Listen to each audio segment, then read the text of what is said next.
Well, welcome back to another segment of Beyond the Grassy Knoll. And we have with us today Dave McGowan. He's been on before, but this theme to which he's going to speak is much different than the last he shared with us back probably over a year ago. He has really gotten a lot of attention out of folks with this last series about which we will speak, and it's entitled, by Dave, Inside the LC, the strange but mostly true story of Laurel Canyon and the birth of the hippie generation. And I won't tell you I had a ringside seat for that. I was on the field playing, Dave. So, welcome to the Grassy Knoll, and thanks for coming on. Thank you for having me on. It's good to be back. It's been a while.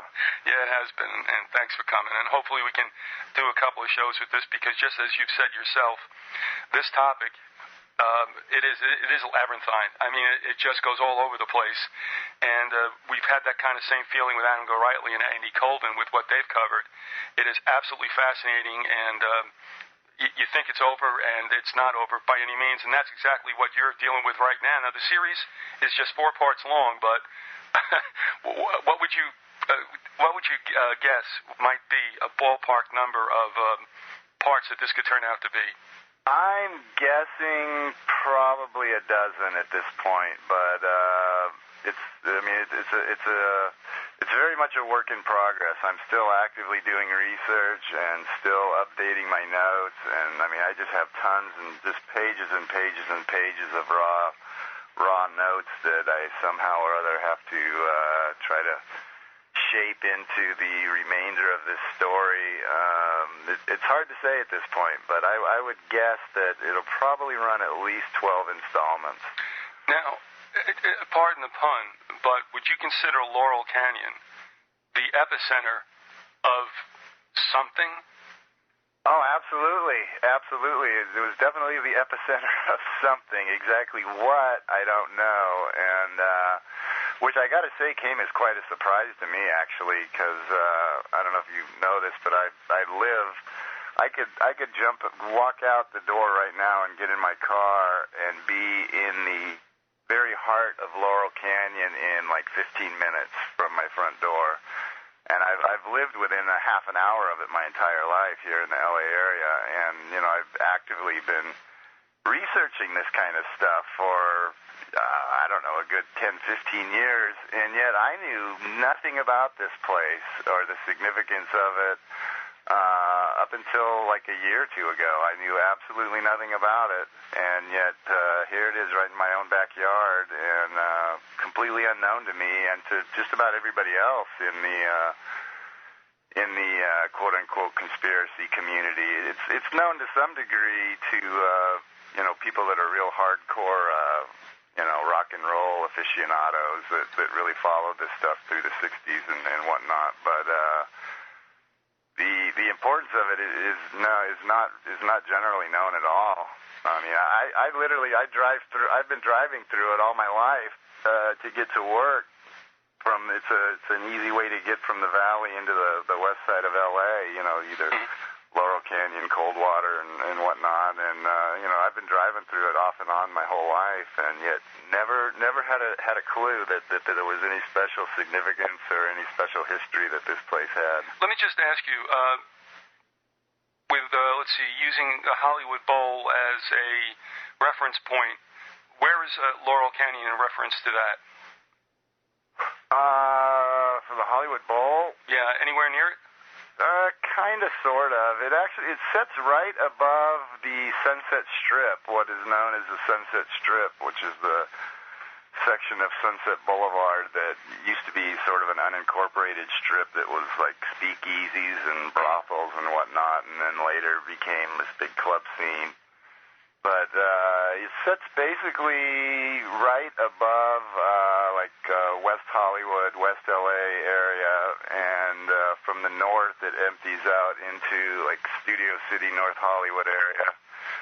It's fairly close to the Hollywood sign. It's probably like a few miles west of the Hollywood sign. It's kind of hard to to describe to people that aren't familiar with the layout of the city of LA and the San Fernando Valley and whatnot. But I just spent some time with a first cousin of mine back in like '75. He was a screenwriter at that time, and he was living on Highland Avenue, which branched off whatever the road is on which the Hollywood Bowl sits. And I've forgotten the name of it, but he was up in the hills someplace on the east side, away from the Hollywood Bowl. But that's all I remember of L.A. And actually, I remember very little what I did out there, thankfully. So the Hollywood Bowl, I think it sits in the Cahuenga Pass, I believe, doesn't it? Which is where the 101 freeway cuts through, and then so it's not far. It's not too far from there. Mm-hmm. It's I don't know. No, there was just a lot of topography there, and it was in the hills. And I was wondering when I was, and I know there is a map, kind of a map that's associated. Well, you have it built in one of your articles about the layout of Laurel Canyon. But for folks who aren't that familiar with it, Laurel Canyon, how would you define it? And to what era would you say it's best associated? It is, how would I describe it? It's a very sort of secluded, sort of exclusive, almost self-contained sort of neighborhood. It's not actually a city at all. It's a community, I guess you could say, sort of a self-contained community up in the Hollywood Hills that's fairly secluded in that there's really only one road into there, which is Laurel Canyon Boulevard, which cuts through. And Laurel Canyon Boulevard actually carries quite a bit of traffic these days because it's, like I said, it's an easy way to cut through directly from the valley to the west side. But if you get off of Laurel Canyon Boulevard onto any of the little winding side streets that branch off of it, they're pretty much all dead end roads. So once you know there's only one way in, and then you're just sort of in this maze of winding roads that go nowhere. So once you get actually into the canyon, it's very, very kind of secluded and very self-contained. It has its own little grocery store and its own little boutique shops and various things like that. It has its own elementary school. At one time, it even had its own newspaper, which is where that map came from back in the olden days. So it's this sort of it's almost, I mean, you go up there and it's all, you feel like you're not even really in LA anymore. I mean, you're up there in this very heavily wooded, very rustic, serene, sort of, mountain setting, sort of a country setting, and it's very easy to forget that you're actually in the city of LA, although you have great views down onto the, commoners down below from up there. But once you get up there, it just seems so far removed from the city itself. I mean, it's almost like you've jumped on a plane and gone to some remote location, because it has its own unique, distinct feel that's separate from the city itself.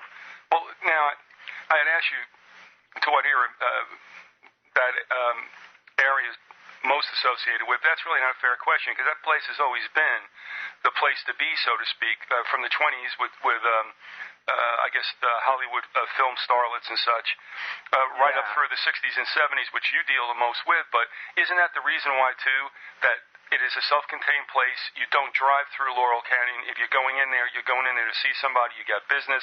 There's no drive-through. And if those people don't want to come out for whatever reason, they really don't have to.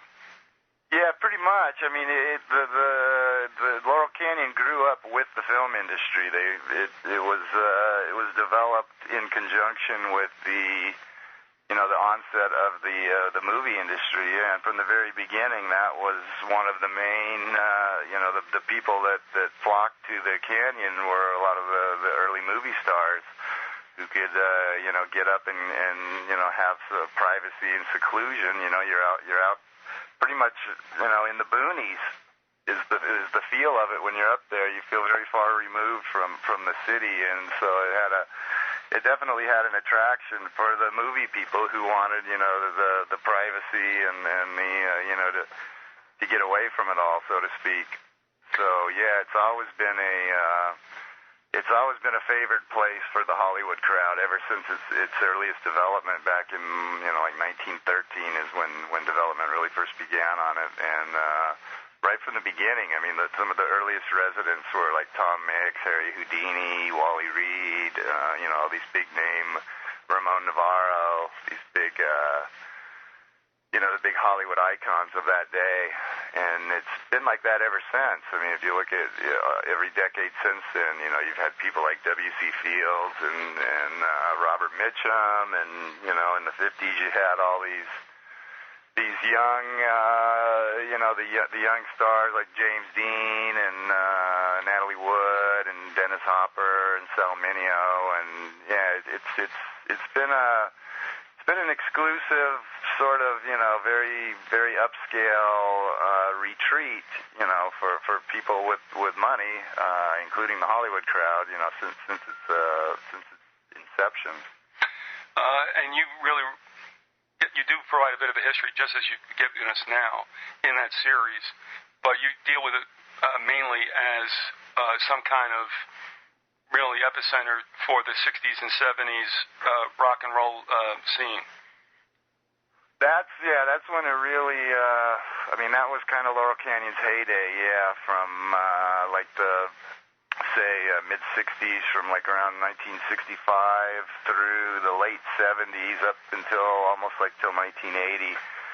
It was just this huge epicenter of music, of this new, the new 60s brand of rock and roll music, beginning with the Byrds and Buffalo Springfield and the Turtles and the Mothers of Invention, the Doors, Love, the Mamas and the Papas, and then from there, which I haven't gotten to in the series yet, but from there, following that first big, batch of bands that came out of there, then it kind of shifted over to like a singer-songwriter kind of thing, and you had James Taylor and Joni Mitchell, Judy Collins, Carole King, Jackson Brown, and then from there, then the next sort of wave was all these like country rock sort of people like America and Flying Burrito Brothers and Poco and the Eagles, and it's an amazing list. If you look at the complete list of all of the singers and songwriters and musicians that emerged from that canyon over like a 10-year period, it's staggering. I mean, it's unbelievable how many people came out of this very small, very isolated little canyon community over the beginning in the mid-60s and onward. There didn't have to necessarily be anything there of this sort. I'm going to assume that there are no recording studios there, but that place is a hop, skip, and a jump from I would assume Electra Asylum and some other recording studios. Yeah, it's just above the Sunset Strip,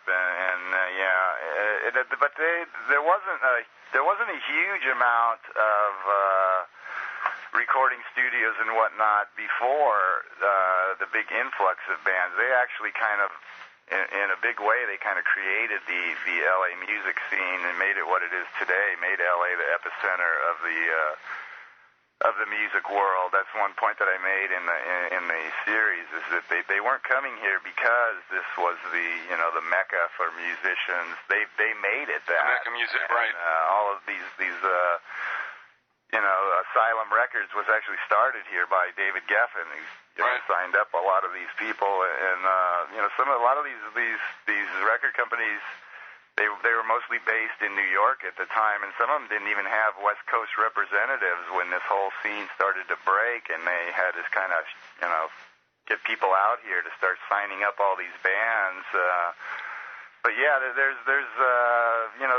was some, to some degree, there was recording studios and whatnot, but these bands really kind of made the scene what it is today, and a lot of them actually built their own recording studios. Brian Wilson with the Beach Boys built his own, John Phillips built his own, Frank Zappa, and, a lot of these guys built their own home studios. Mike Nesmith of the Monkees built his own, and So yeah, they really transformed the whole LA music in the whole music industry in general. Because I mean, some of the albums in it ended up coming out of Laurel Canyon. Just I mean, they sold so many copies, and they just completely It was kind of the beginning of the whole corporatization of the music industry, with these just huge monster albums that came out, like, you know, Carole King's Tapestry and the Eagles' Hotel California and Fleetwood Mac's Rumors, and just, you know, these just huge monster albums that completely redefined what a hit record was. And you know, so yeah, it was the music industry in LA really grew up around all of these bands, but there was some facilities to begin with, but it was more a case that they went ahead and made it the scene, and then the industry followed the scene. Pretty much so, yeah. Because before that, the music scene was basically centered in Nashville, New York, and I'm drawing a blank. Memphis, I think it was. Oh, with Sun Records.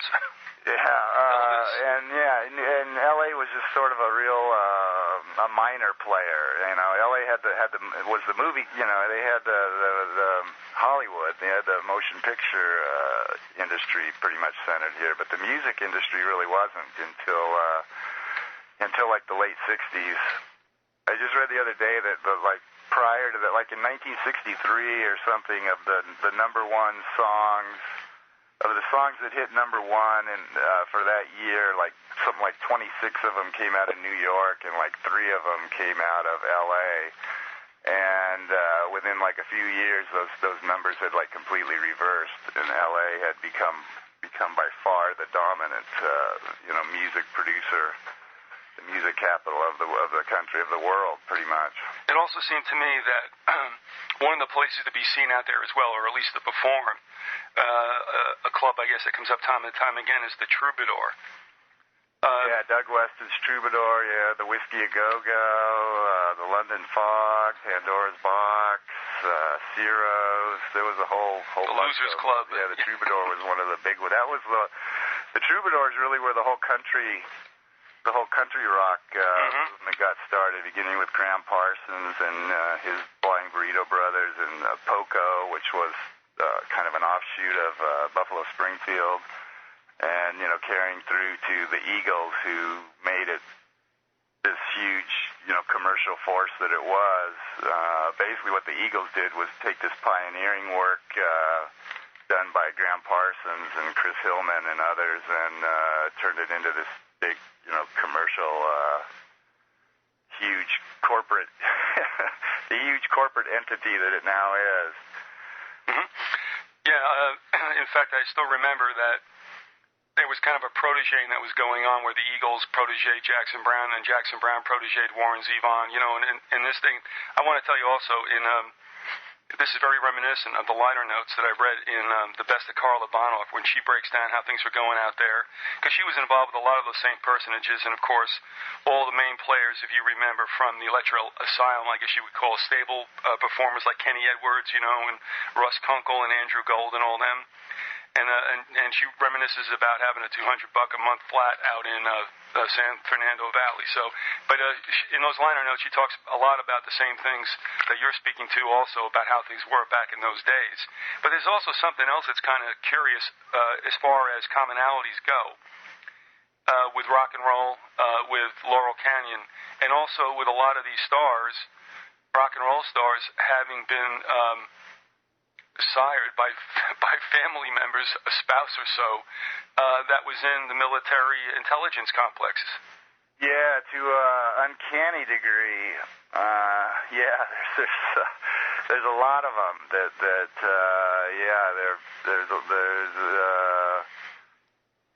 a lot of sons and daughters of the military intelligence complex running around, and a lot of sons and daughters of families that have an incredible amount of wealth and political power as well. Yeah. Well, I tell you what, can we ding off a couple of these on the list here? if you don't mind? Sure.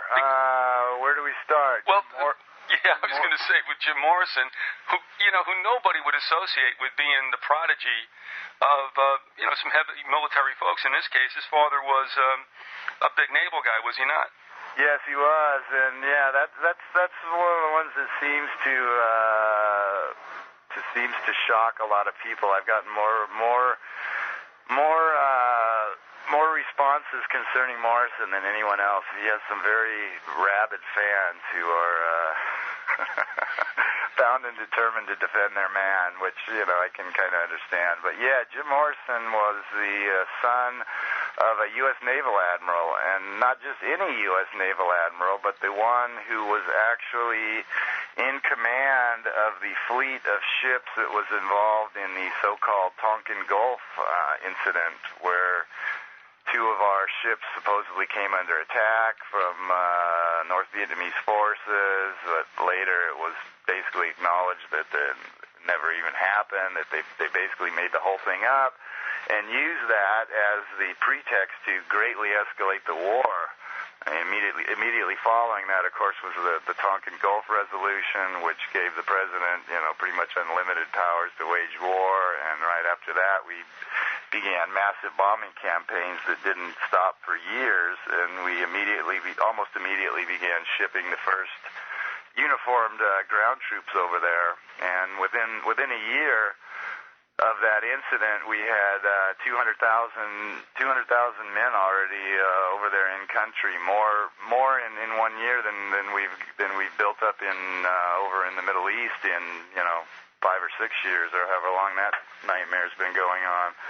So there was just a huge, massive escalation of the war that occurred right after this incident, and the guy that was in command of those ships at that time was Jim Morrison's dad, of all people. Yeah, very odd. Very small world that at the very time that the father's over there,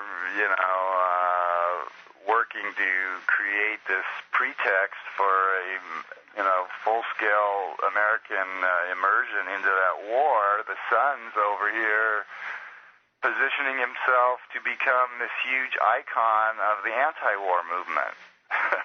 Very odd, and he never mentioned throughout his career. In fact, he was fond of telling reporters that his parents were dead, that his family was dead, and which a lot of people have written to me to tell me.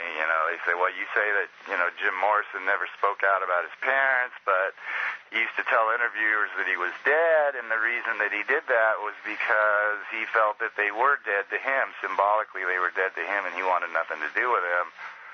And meanwhile, I'm saying, well, then how come he was sitting on the bridge of his dad's ship, 1 year before his band came out? And have you ever considered that maybe he did that because that was a very convenient way to avoid talking about who his dad really was? If you don't want to talk about who your dad was, you tell people that he's dead, and you don't have to talk about it, right? So, I don't, I know it upsets a lot of people, but I don't know. And I was a huge Doors fan. I still am to some degree, but I listen to the music in a little different way now, I guess. It's just, I don't know, it's tainted in a way to me now, Yeah, I understand that completely, and I'll try to get back to the point of what this really says about who these people might really have been, and how much of a coincidence this all is, because the next character of renown that fits into this paradigm is Frank Zappa.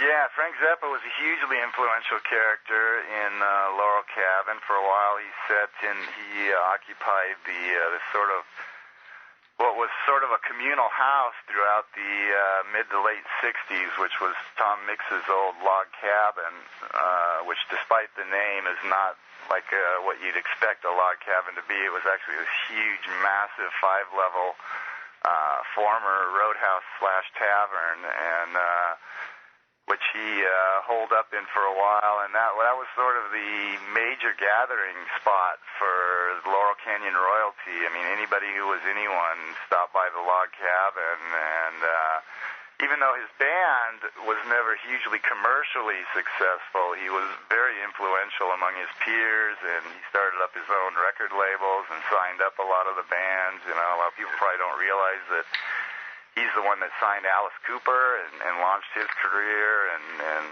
you know, some other people as well. So he was a very influential character in the Canyon, and his dad was actually a chemist at the Edgewood Arsenal doing chemical warfare research. Frank actually lived there for like the first 7 years of his life. He lived in military housing on the grounds of the Edgewood Arsenal and attended the Edgewood School. So he was a product of the Edgewood Arsenal, of all places. Now, wait, is Edgewood Arsenal, is that the one in Maryland? Yeah. Okay. Yeah, outside of Baltimore. Yep, yeah, right. It's a very infamous facility. It's been the home of U.S. chemical warfare research for decades and decades, and it also comes up rather frequently in like the MK Ultra research. It's been linked repeatedly to various, you know, projects and sub-projects of the quote-unquote MK Ultra program. So, yeah, I mean, anybody that's done any conspiracy research at all is pretty much is familiar with the Edgewood Arsenal. So, when you hear that this huge figure in the music community at that time was a direct product of that facility, that definitely sets off some alarm bells for me. Mm-hmm. Yeah, and then you know, I mean, there's John Phillips. John Phillips was another hugely influential figure. He was, you know, not only the founder of the Mamas and the Papas, one of the most commercially successful Laurel Canyon bands, but he also co-organized the Monterey Pop Festival and wrote the song that kind of served as the siren song for the Summer of Love that was sung by his buddy Scott McKenzie. The song San Francisco, Be Sure to Wear Flowers in Your Hair was a wretched song, but everybody knows it. So he was a hugely influential character also on the music scene and in sort of disseminating this whole music scene to the rest of the country through the Monterey Pop Festival and drawing people into the Summer of Love and all that. And he's got more military connections than, I mean, it's just, his dad was a career Marine Corps officer. He himself attended Annapolis Naval Academy. His first wife, who was a direct descendant of John Adams and John Quincy Adams, worked at the Pentagon. His older sister Rosalind worked at the Pentagon. His brother was a retired Marine with combat experience who became a dirty D.C. area cop. And his mother worked her entire career in some capacity for the federal government. So, I mean, everybody around his entire family worked directly for, the military intelligence complex. Everyone but him, supposedly, or that's what we're supposed to believe, that even though, you know, everybody that surrounded this guy was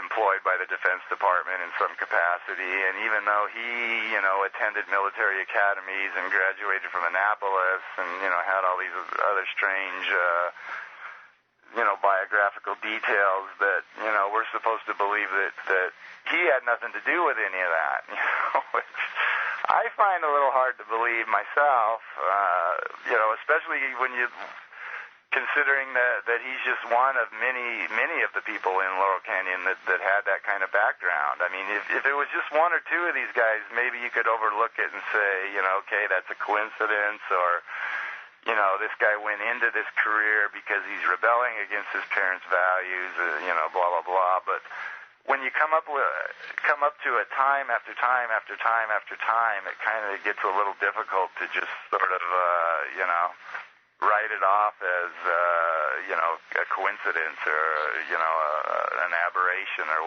what have you. Well, that's where I want to go in this as we're approaching the bottom of the hour. And again, folks, this is a good time to just take a departure for a second. We're talking with Dave McGowan. Dave, you want to give the website and how people can find out about not only this series but the past information and articles you've disseminated? Yeah. The website is www.davesweb.cnchost.com. That's Dave's Web, DAVESWEB.CNCHOST.com. Kind of a pain in the butt, but... That's all right. And for those who can't write that fast, along with the posting of your URL and the link to the audio will be your website as well, so they can click on that. In fact, as they're listening to it now, whenever now should be, they can also hit your website as we speak. So not a problem. But now what's interesting is you have a lot of information up there, but you don't sell a whole lot of things. Is that correct? I don't sell any. I'm not here to sell anything. No. I mean, I do have 3 books out, but the most recent book that I put out was Program to Kill, which I think was released in 2004. So it's been out there for a while. Still a good book if anybody wants to read it, but no, I'm not. I have nothing to pitch. Unfortunately. Well, Program to Kill, I think, what would you call that your favorite baby? Would that be correct? That is, that's one of my proudest accomplishments. I really like that book. People have very mixed reactions to it, but of the 3, it's the one that I'm proudest of. Yeah. And what are the other 2 titles, Dave? The other 2 titles, one of them goes almost a decade old now. It's hard to believe. I think it was published in '99 or something. Was Derailing Democracy, and then in 2001, I think, was Understanding the F Word. So those are both. Yeah, those are even older ones. So I have nothing. I have nothing new to sell. Just my new series on my website, which is freely available to anyone who wants to venture over and take a look. And again, we're talking about Inside the LC, the strange but mostly true story of Laurel Canyon and the birth of the hippie generation. And admittedly, you were born in '60. I have 9 years on you, so a lot about what you wrote, I got a chance to, like I said, be a participant in to a certain extent. But for yourself, I mean, not that you had to be born when I was, or even before that, to appreciate that. But you also, now, did you have older siblings that kind of like had music hanging around that you might not have listened to, unless you had somebody older who was playing stuff that you kind of, like that happened with my sister, who's 8 years ahead of me. I mean, I was hearing rock and roll when I was 6 years old, and it kind of like all sank in. Did you have a situation where you had someone older who was into this, and it kind of just by osmosis got into you as well? A little, not too much. I have 2 older brothers, but we were very, very close. The middle brother is 1 year older than me, and my oldest brother is 2 years older. We're a Catholic family. My mom was just pumping them out. I mean, we were literally like a year apart. I don't know how the hell she even did it. God bless her, yeah. And she would have had more, but she had problems with delivering me, and the doctors told her she couldn't have any more. She would have pumped out more. But, so I do have 2 older brothers, but not a great deal older, but they were into music a little before me, and probably got me into it a little earlier than I would have otherwise. I remember the first concert I went to, I was probably 12 years old, to see Three Dog Night at the Forum, which was interesting, and I was actually going to go with my mother because I wasn't old enough to go alone. And we happened to have an older cousin who was out visiting from Iowa at the time, and I ended up going with this cousin of mine who was like 19 or 20 at the time, which was very cool because it spared me from having to go with my mom. Yes, right. So yeah, the first concert I went to, I was very young, and I was shocked that like all these people around us were smoking pot and stuff. I didn't know what the hell was going on. So yeah, that was my first concert, and they were a Laurel Canyon band as well. I left them off the list, but yeah, Three Dog Night was yet another Laurel Canyon band. Well, I think I got this right, and this is just a little minutia, which you can forget about as soon as it comes out of my mouth. But I think Chuck Negron is a Jersey guy, and if memory serves me correctly, I had a good friend in the Jersey days who lived across the street from his sister during the high point of Three Dog Night, and of course he fell on some hard times, and I think apparently has reinvented himself and is kind of going back out and singing again. But did you? I don't know how deeply you went into. Now you do address Negron and Three Dog Night. Did you find not that this isn't really necessary, but if he had Jersey roots in that? I can't remember. I think he may have. I'd have to look it up. I know I have it in my notes. He was a basketball star. He was a star athlete, and he was a renowned basketball star. I know that, and I don't remember all the details of his bio. Well, he got into some bad drug situations, didn't he? He ended up. I mean, the band was hugely successful. I mean, just massively successful. Just a whole string of hit singles and hit albums, and made tons of money. And then he developed just a major heroin addiction, and went through like something like 24 attempts at rehab that all failed, and ended up actually living on the streets, homeless and penniless for a while, and finally cleaned himself up, and I think he's doing better now. Although his son also went through a major ordeal. I don't know how he's doing now, but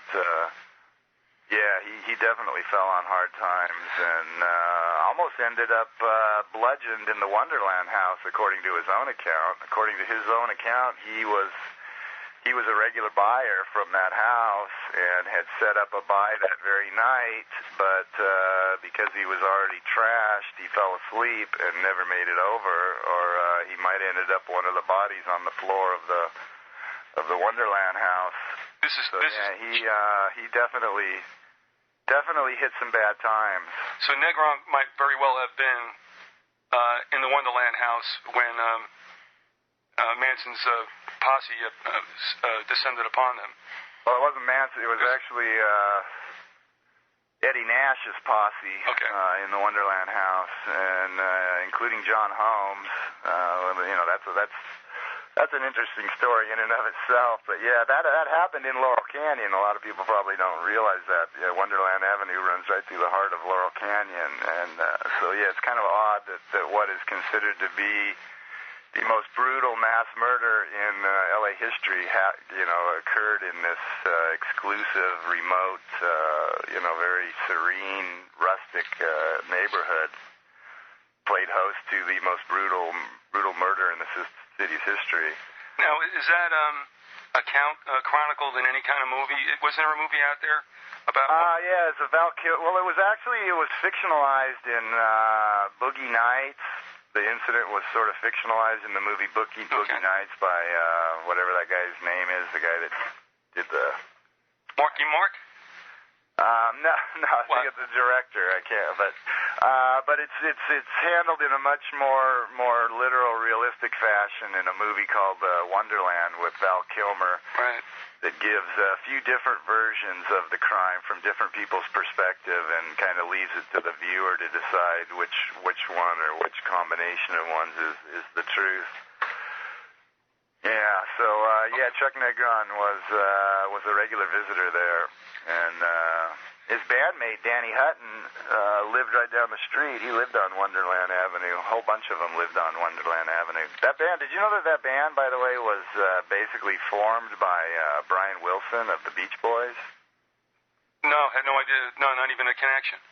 Yeah, it's Danny Hutton was one of his best friends, good buddies. He hung out with Brian all the time, and Brian sort of started them out.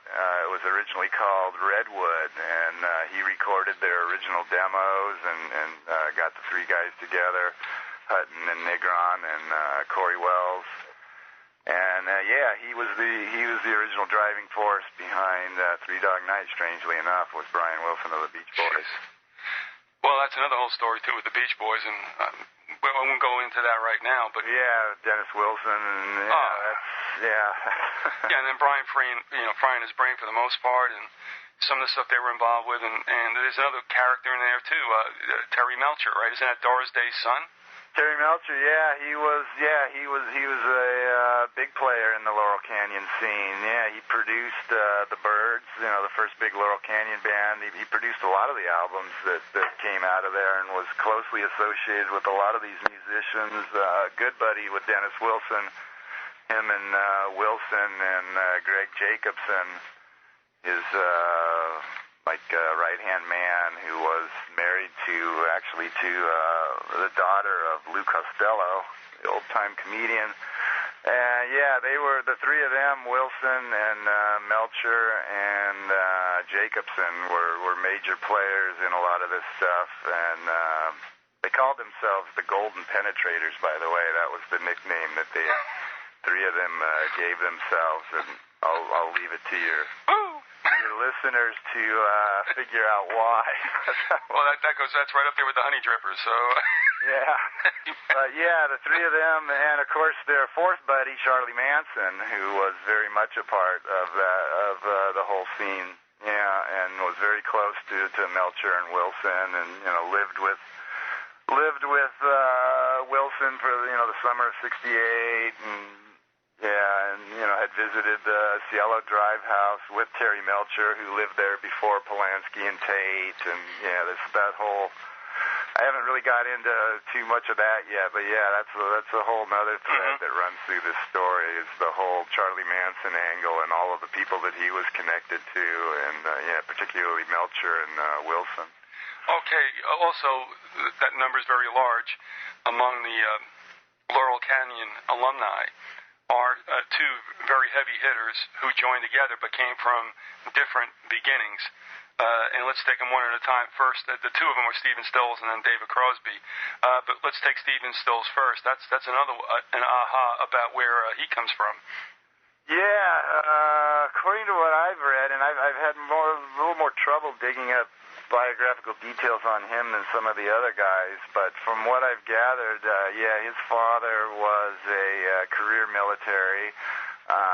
He grew up basically in Texas, but his father spent a considerable amount of time in Central America, Panama Canal Zone, El Salvador, Costa Rica, various other places. And, of course, as everyone knows, Central America has been a hot spot of covert intelligence and military operations for as long as anybody can remember, and that's where his pop spent a lot of his time down there, and occasionally Stephen would go down there with him, and he attended military academies and schools on military bases and whatnot, and basically had the same sort of military brat upbringing that all the rest of these guys did. He was surrounded by military and intelligence types, and attended military schools and came from a military family and yada yada yada. And he also, one of the most interesting parts about the Stephen Stills story is that later on, he used to tell people that he had served a term of duty over in Vietnam, which is universally dismissed. Every time you see it in the literature, it's immediately followed by a dismissal that was just a drug-fueled delusion that he had, and it couldn't have actually happened because he showed up on the Laurel Canyon scene at the very time that the first uniformed troops were arriving in Vietnam, and he remained in the public spotlight for the rest of his life. So obviously he couldn't have served a term of duty. But what all of these people ignore, deliberately or otherwise, is that we had people there from at least 1961 on, hundreds of quote-unquote advisors who were actually, CIA Special Forces personnel over there, doing their thing covertly before we introduced ground troops. And, given his background, his family background and whatnot, it's entirely possible that he that he could have been served some time over in Vietnam. In the early days, back before we were openly engaged in Vietnam, he very well could have.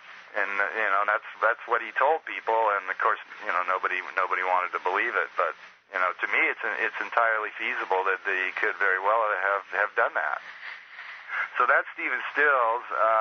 David Crosby is an interesting character. He is also the son of a military intelligence guy, World War II military intelligence guy, Floyd Delafield Crosby. But beyond that, he's also, his full name is actually David McCourtland Crosby, and he's actually the offspring of these three sort of very closely intermarried, intertwined families, the Van Rensselaer, Van Cortlandt, and Van Schuler families, which, if you look them up, has produced just this whole slew of important people. I mean, just Navy admirals, generals, Supreme Court justices, federal judges, U.S. senators, congressmen, state senators, governors. This family has occupied every conceivable position of power in the political and legal realms since the founding of the country. And he's also a direct descendant of both John Jay and Alexander Hamilton. Oh, but also, Dave, I tell you, those families that you mentioned, Van Rensselaer, Van Schuyler, Van Cortlandt, along with Roosevelt, they comprise what we call, the East Bank families that go back to the beginning Dutch patroons along the Hudson River. I mean, those names are all there to be seen to this day. Rensselaer, is a county in New York, and Van Cortlandt. Rockefeller's place is now also up in that area. Yeah, those names are all over the place. I didn't realize it till I started looking into it. But yeah, there's a Van Cortlandt Park in New York. There's a Van Rensselaer Hotel. Those names are attached to all kinds of parks and public buildings, and the Rensselaer Polytechnic Institute, and they're everywhere. Oh, but that's reminiscent, though. I mean, of the rich Dutch that were here, obviously, and finally gave way to the British. But like I said, that whole East Bank is just rife with their.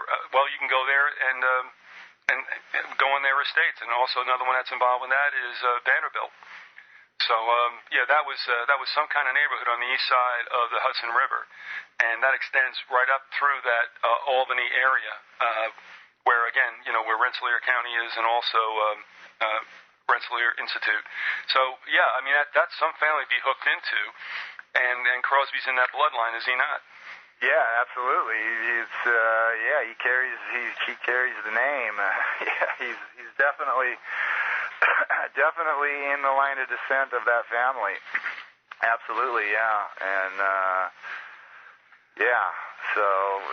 and there were others as well. I mean, one of the other names on the scene who never made it as big as some of these other people that we're talking about, but he was very much on the scene, was Ned Doheny, who was an offspring of the Doheny clan, the oil family that.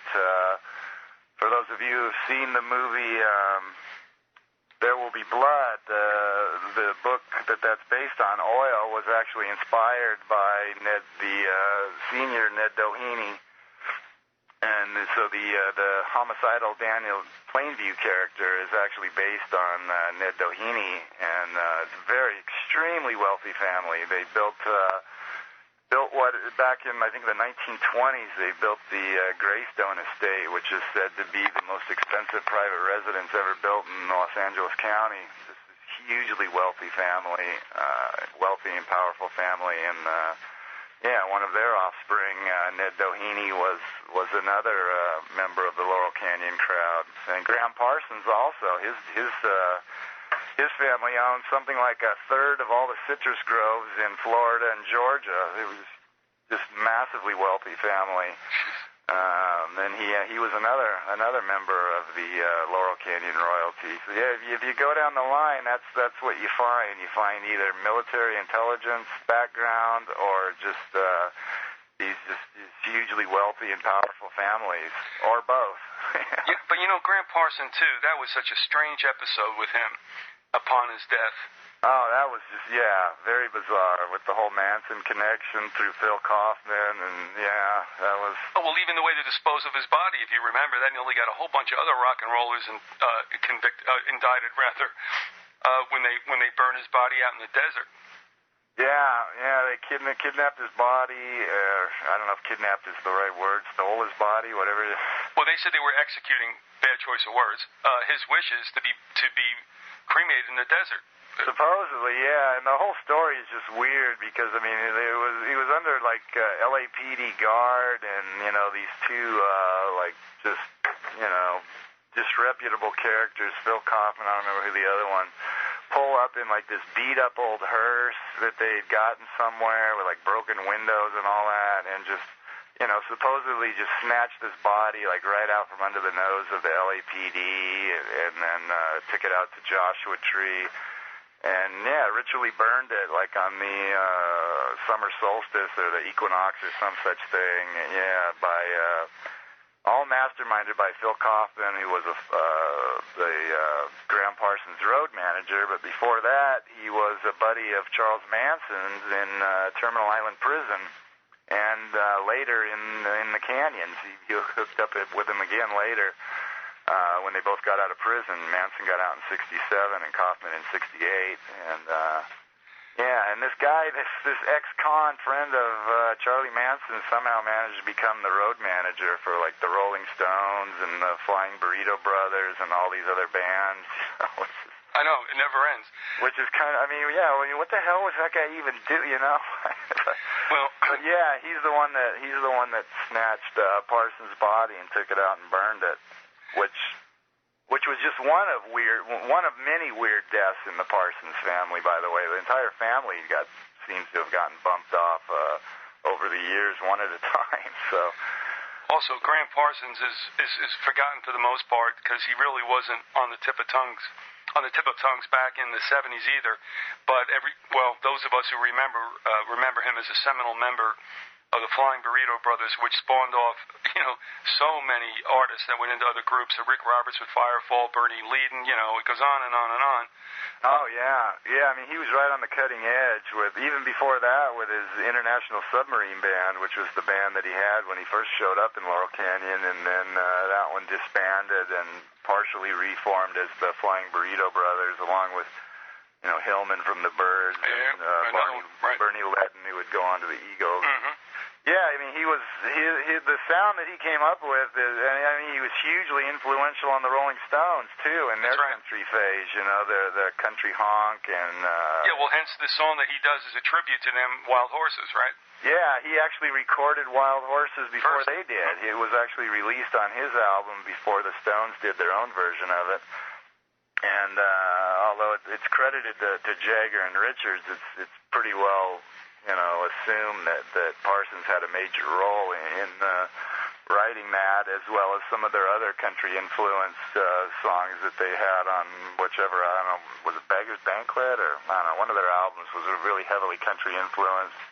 And that was due to Parsons, and the Eagles' entire career was was based on taking what Parsons did and commercializing it, basically. In fact, I think you could say that Parsons was a founding father of country rock, and also he saluted somewhat in the Eagles song "Hickory Wind" that's on the Border album. Oh, did they record Hickory Wind? Yes, they did. Yeah, and that's all about Parsons, because when I came into this in '73, I believe Parsons had already died. Well, of course he had died, and I had no idea. And somebody said, no, that's where it all starts. When you listen to that song, they're talking about Graham Parsons, and that's the person who birthed all this. There'd be no Eagles without Parsons. No, there would be no. There probably would have been no Jackson Browne, or a lot of these. That whole sort of country rock. movement that came out of that. Yeah, he spearheaded that whole thing pretty much. What I want to do is, we only have about 5 minutes left, and I won't go into any more personages, and we really just touched upon that first part of the 4 parts you have right up on the website right now.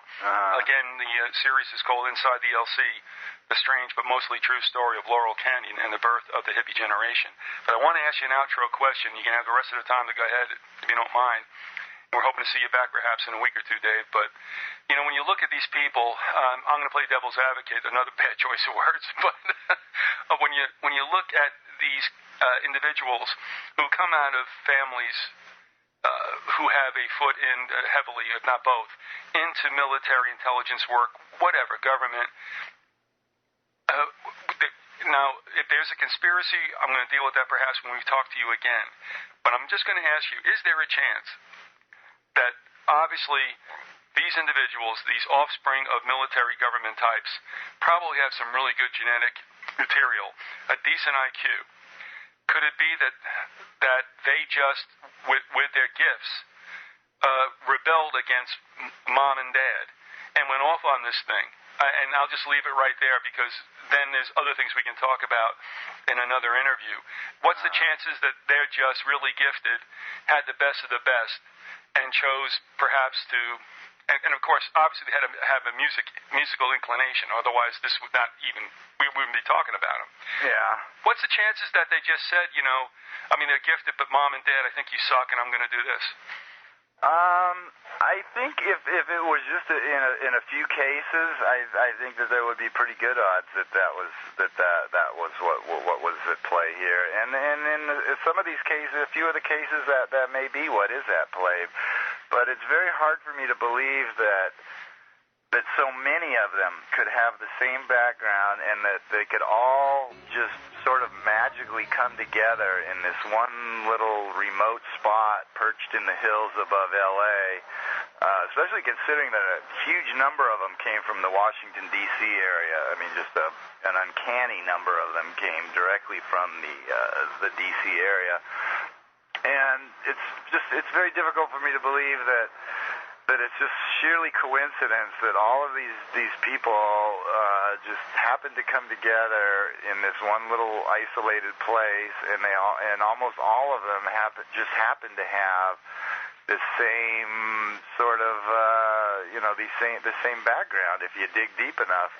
And there's no doubt that a lot of them were talented. I mean, I've been a huge fan of the music for a very long time, and I mean, to me, there's nobody who's ever picked up the instrument can play the guitar better than Jimi Hendrix, and nobody's ever matched the raw power and emotion of Janis Joplin's vocals, and on and on and on. I mean, Frank Zappa was.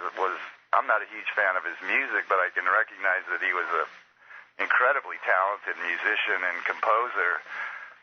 So they definitely did have talent. I mean, it wasn't that they were just sort of put in this position because of their backgrounds. I mean, they did have the talent to back it up.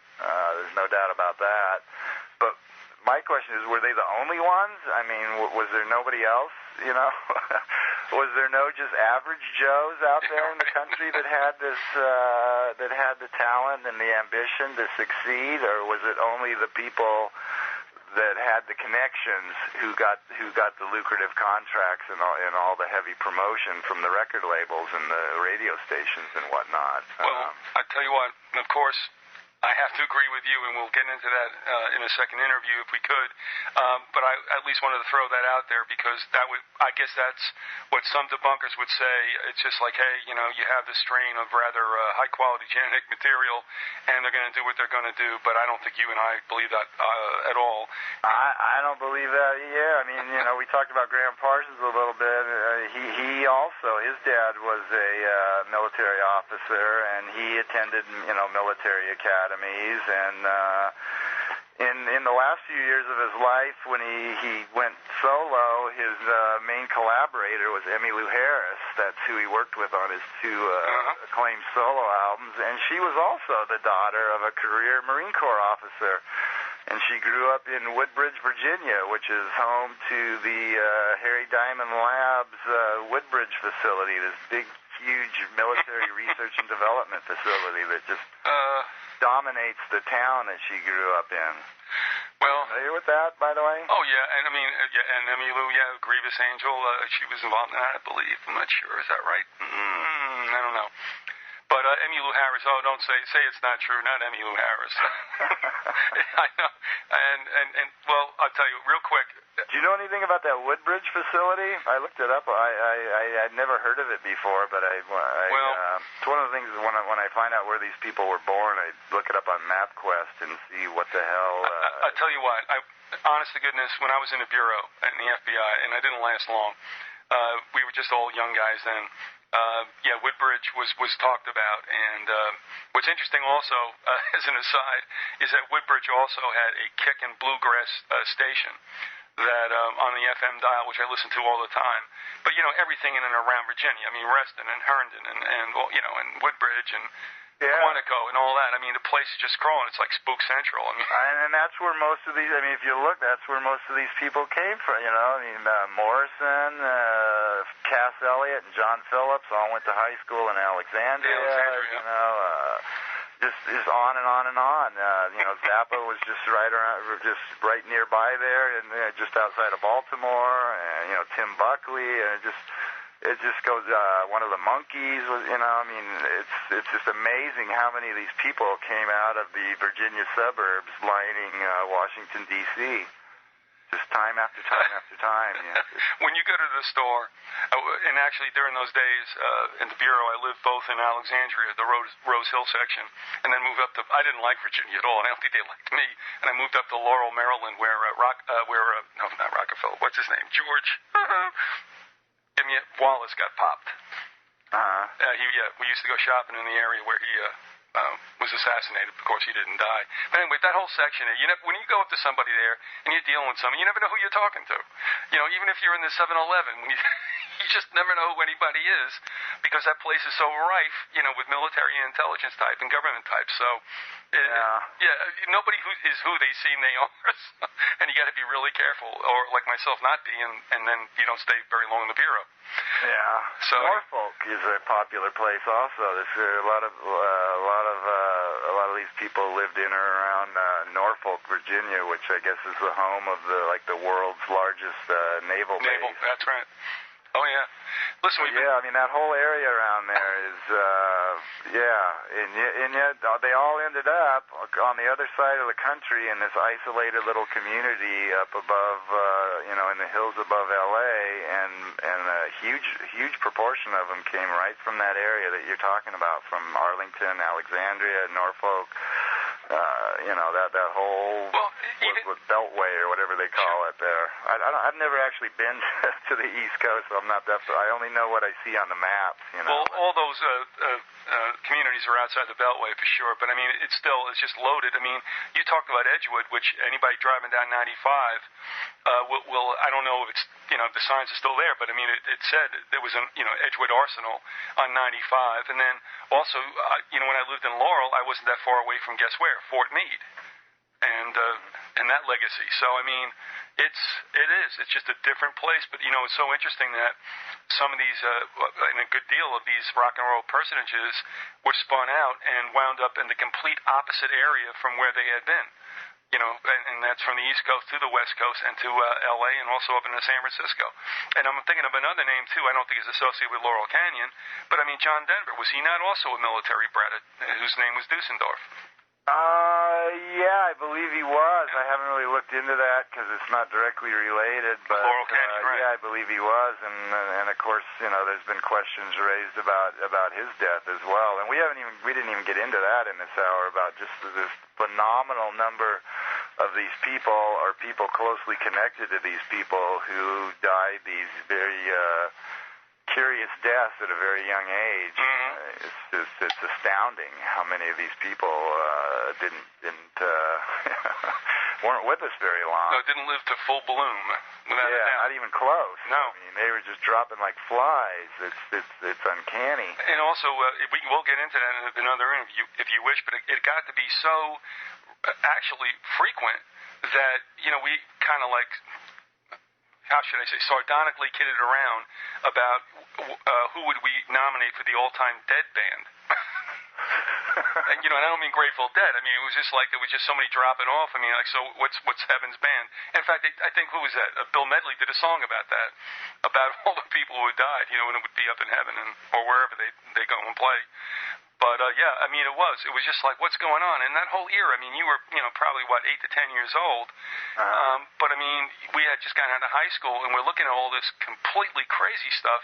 But it's, I mean, between bombings on campuses, and, of course, Kent State had happened, Woodstock wasn't bad, Monterey did not work out well, and all these deaths. Altamont. Altamont is the one that's most infamous, right? Yeah. It is in Monterey. You got that right. And, we just sat there and we watched all this stuff, and it's amazing how a young person just kind of assimilates this or makes some kind of sense or just blocks it off in a compartment of their mind. Because when I look back at that, if that were happening today, who knows? And we may see that happen. But back there, I don't know how we made sense of it unless we just ignored it and tried to go on with our lives, because I don't think there was a crazier time than the mid-'60s and the mid-'70s. Yeah, it was. I mean, it was. There were just people dropping left and right, especially the Laurel Canyon crowd, and the Manson murders were just, which were very closely connected to the Laurel Canyon scene, were just really just the tip of the iceberg. There was just, I mean, there was 2 girls' bodies dumped in Laurel Canyon in the late 60s, I think in 1969, 2 of them in 1 year that were just dumped basically in the brush on the side of the road. One of them, the daughter of a intelligence operative, of course, and the other one never identified. And I mean, there were just bodies turning up everywhere, just not just of the rich and famous, like, Hendrix and Joplin and Morrison and Parsons, but, a lot of other people connected to the scene, the girlfriends of both David Crosby and Graham Nash, Jackson Brown's wife, and I mean, just on and on and on and on. It's just uncanny.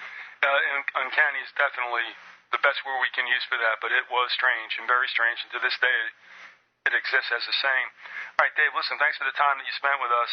Again, we're talking with Dave McGowan. The website is davesweb.cnchost.com. That link will be up next to the audio, no big deal. The series we're talking about is Inside the LC, the strange but mostly true story of Laurel Canyon and the birth of the hippie generation. What? Are you laughing there? I was laughing. The title derives from the fact that when you're looking at anything concerning Hollywood, it is very, very difficult to sort out fact from legend. Hence the title, The Strange But Mostly True. Because I mean, I don't know if you've ever dove into the dirt of Hollywood, but man, it is just it's not easy to navigate through. There's just so much, or so many legends and myths, and trying to figure out, and a lot of stuff that is true that is written off as legend and myth, to divert attention away from it, and some stuff that really is legend and myth, and it's very hard to sort out the truth from the fantasy when you're dealing with Hollywood, because everything's a friggin' fantasy in Hollywood. Well, they named it after the wood of the holly, which was a favorite wood used by the magicians for their wands. So, I think the naming of that part of L.A. is not unintentional. Let's put it that way. I didn't know that. It's interesting. Yeah, well, there's one down in Florida, too, and somebody said, so what does that mean? But apparently Hollywood, Florida was supposed to be the film capital east, which never happened. So there was an idea to do the same thing out in California that they did here, and they hence the name Hollywood. So, but yeah, it comes from the wood of the holly, which was the Druids' wand's composition. Well, that is appropriate then. Oh, it certainly is.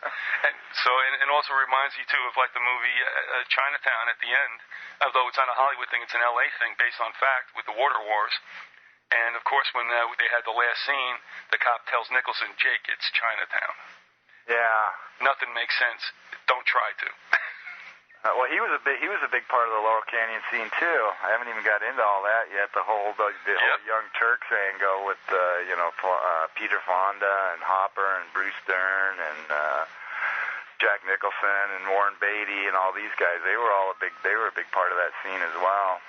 Yeah, no, and you're getting there, and we won't jump ahead of you. So, with Easy Rider and The Trip and all of that. You remember all the stupid exploitation movies? Oh, absolutely. A lot of people probably don't know that Jack Nicholson actually wrote the screenplay for The Trip about an LSD trip, and also wrote the screenplay for the Monkees movie Head, strangely enough. Well, I was going to go there, and strangely enough, if you look real close, when they had that restaurant scene, who's being ushered out of the restaurant but Jack Nicholson? Mm-hmm. Yeah, he had a cameo in that. I think Hopper did, too. Hopper, right. Hopper was also with him. All of these people were very closely intertwined. The music scene with the sort of young Hollywood scene, and it was all just one big happy family living there in the canyons. All the sons and daughters of the military intelligence complex running around bumping each other off, which, if that's what they want to do, it's none of my business, I guess. Well, I tell you what, with this, you've opened up a can of worms, but I tell you what, it's certainly an interesting can of worms, and we're not done with it by any means. So thanks for delving into that area, and who knows where this is going to lead. As you said, it has many, many tentacles, and hopefully you'll come back in a week or so. Is that all right, Dave? Oh, yeah, definitely, yeah. All right, listen, thanks for being with us on this weekend, and you take care of yourself, and look forward to talking to you soon. Okay, you too, thanks. All right, bye-bye, Dave. Bye. Yeah, we don't need no stinking heroes, but we could use some good information, and that's why I hope you folks tune in to Beyond the Grassy Knoll as we rebirth a second show in this year 2008. We have with us again today, after having done a pre-record, we have Dave McGowan with us, who's working on a very interesting and very, I should say, arousing series called Inside the LC, the strange but mostly true story of Laurel Canyon and the birth of the hippie generation. We did a pre-record, as we said. He's on live now. A lot of you folks might want to ask questions and make some comments. We've got a ton of stuff that came through, emails to that effect, and I think we'll start the show off with that, if that's okay. So, Dave, thanks a lot for coming back, and I would say you got a live one here. Yeah, it seems to be taking on a life of its own. This is actually, I think, the third interview I've done in the last week or so, and I got two more lined up. All of a sudden, I'm a very popular guy. Well, which paradoxically is slowing me down on finishing up this series now, because I'm just getting inundated with emails and interview requests, and it's kind of weird. I'm not used to being such a popular guy. Well, this too shall pass. I'm used to working in obscurity, and just not having anybody really, not too many people other than my devoted followers, my small cult of devoted followers who pay much attention to what I have to say. So it's kind of weird to have this sudden popularity. Well, then good for you in a sense, because obviously when you put something out like that, no matter how people feel, I guess, about politics, Dave, no matter how they feel about Flight 93, blah, blah, blah, everybody in my cohort, which you were probably a little bit just beyond. I mean, like I said, I got 9 years on you. But, I mean, you understand what that was all about. Anyway, a lot of those folks actually do get it. I guess we've lived long enough that we realize we've been lied to. I think that happens with age. I think this has been happening for some time. The older folks always said stuff to the younger folks, and I will admit, I listened to it and looked at them and go, yeah, okay, Grandpa, take a hike. He was right. I was wrong. But along with music, though, this is a very special thing. Growing up inside of it, I thought this was a very organic thing, and we're going to get into that definition of it. I'm going to ask you for your definition of it, because some of the questions that came in wanted to know about whether or not this whole thing was rigged, or whether partly it was rigged, et cetera, et cetera. But let me, if you want to give us any comments with regard to that, by all means, because if you don't, or after you do, I'd like to pass some comments and questions by you. Well, I certainly grew up believing that it was organic. I think I mentioned, it's getting hard for me to remember what I've covered in these various forums now, because but I think we talked before about that I was born in 1960 and actually sort of came of age in the mid-late 70s.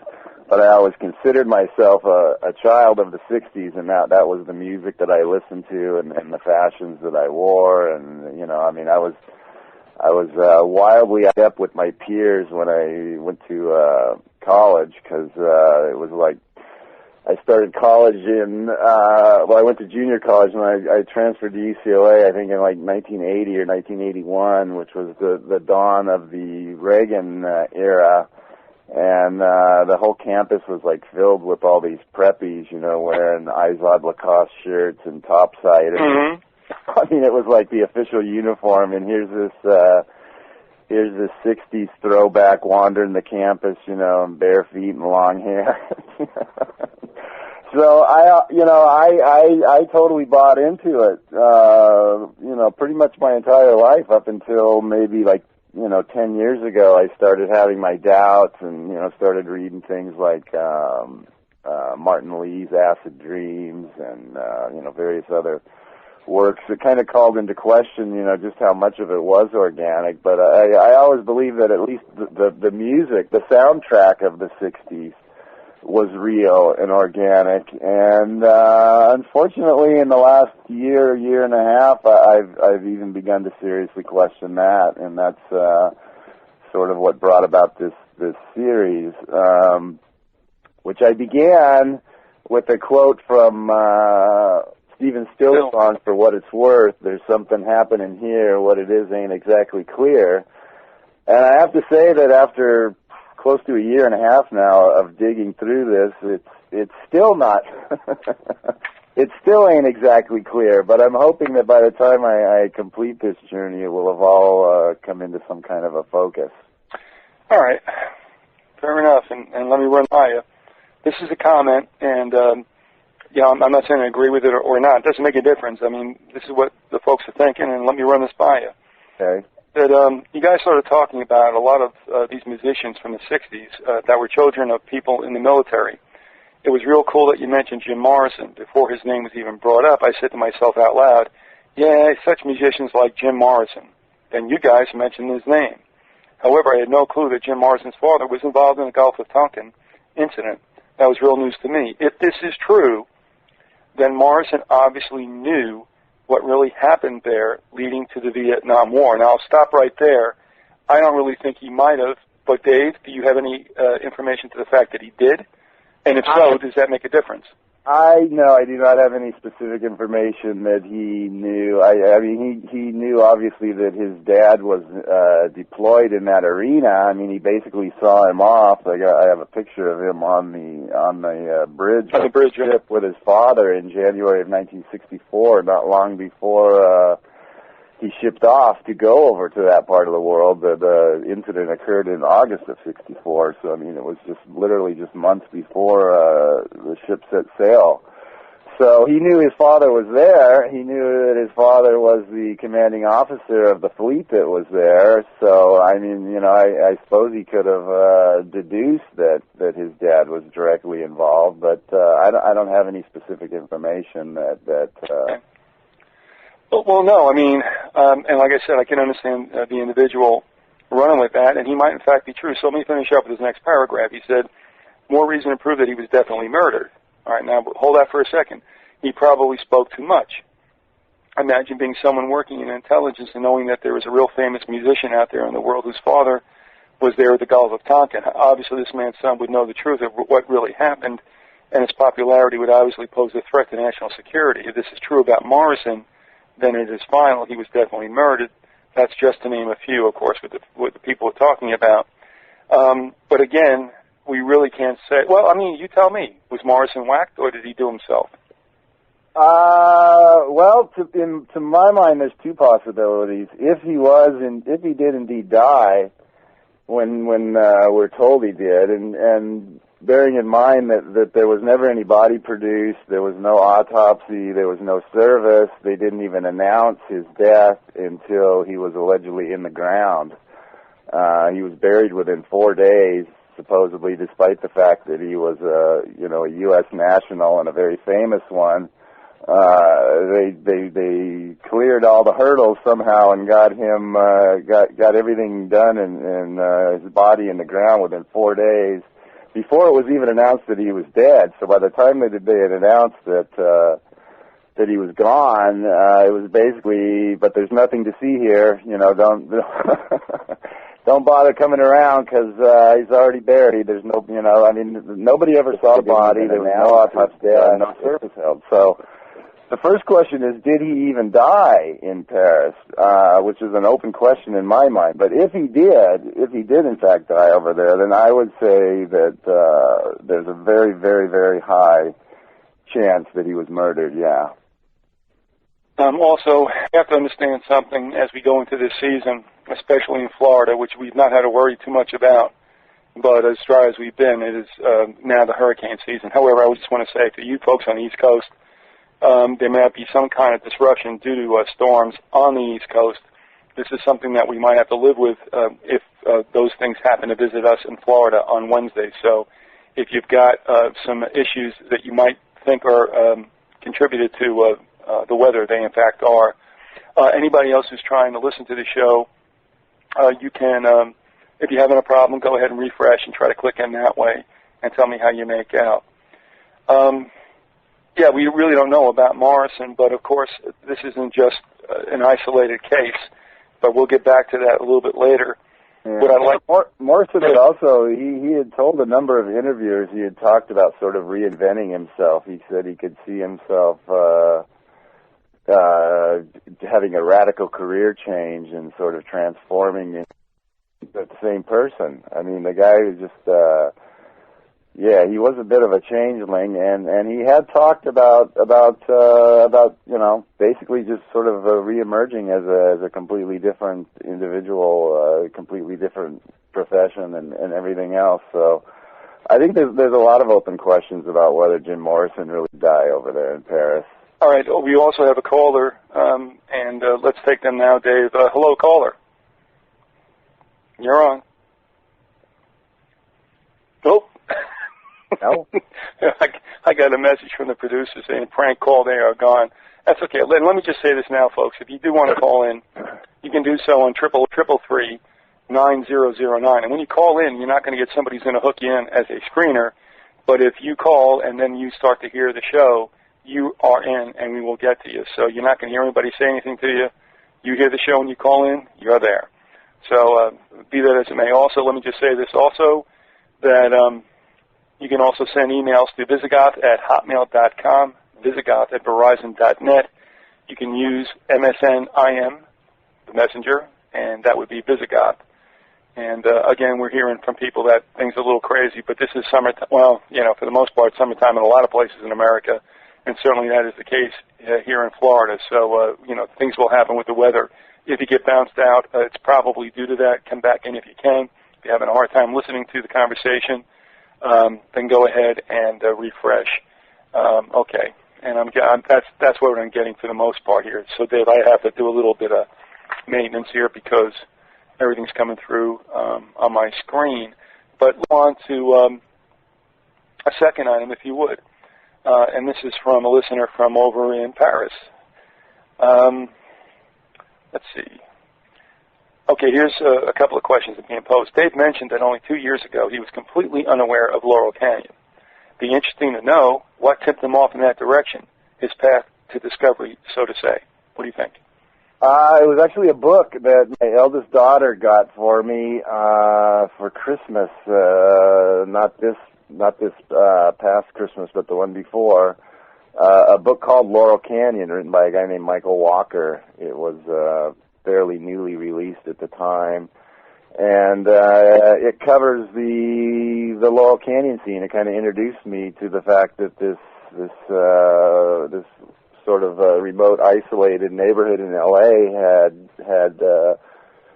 had been home to all this was just amazing array of musicians, and there was a lot of little clues, a lot of little warning bells that went off in my head as I was reading this, sort of reading between the lines. And so ever since then, I've been reading everything that I can get my hands on about that era, just every book and magazine article and web post and everything else that I can get my hands on, ferreting out all the little sordid details that are, sort of hidden in the mainstream accounts of that era.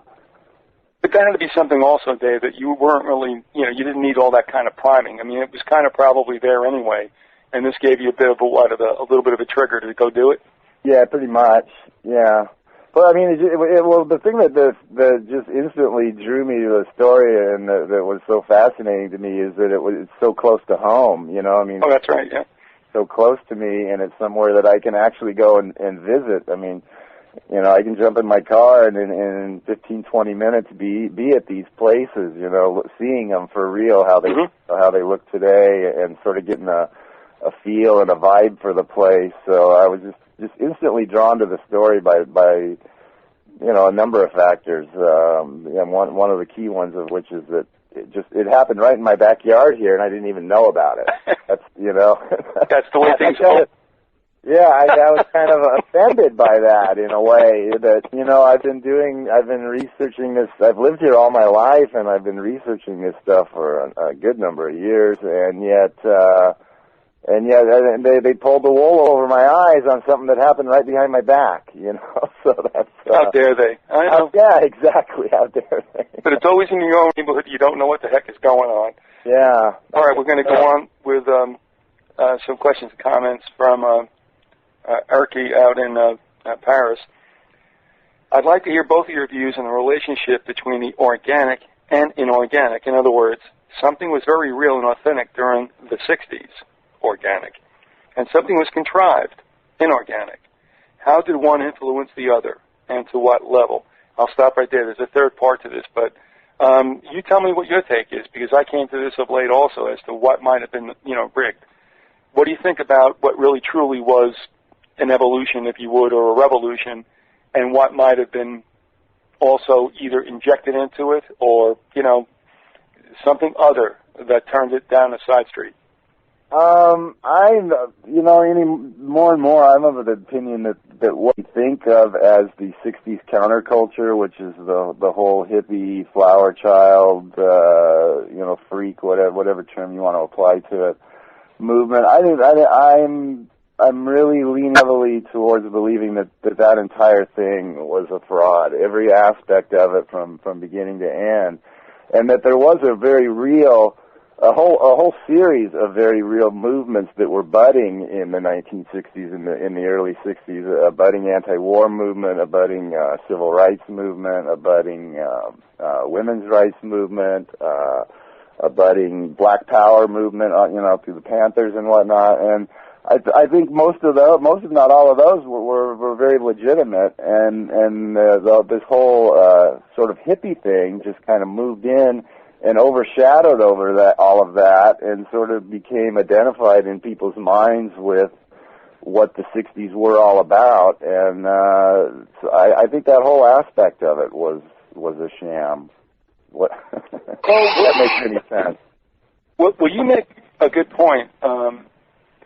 When you went back, and I think you quoted, I don't know if it was Abby Hoffman or whatever, saying, the anti-war protesters were protesting the war in Vietnam before the hippie generation or the flower power children came on the scene.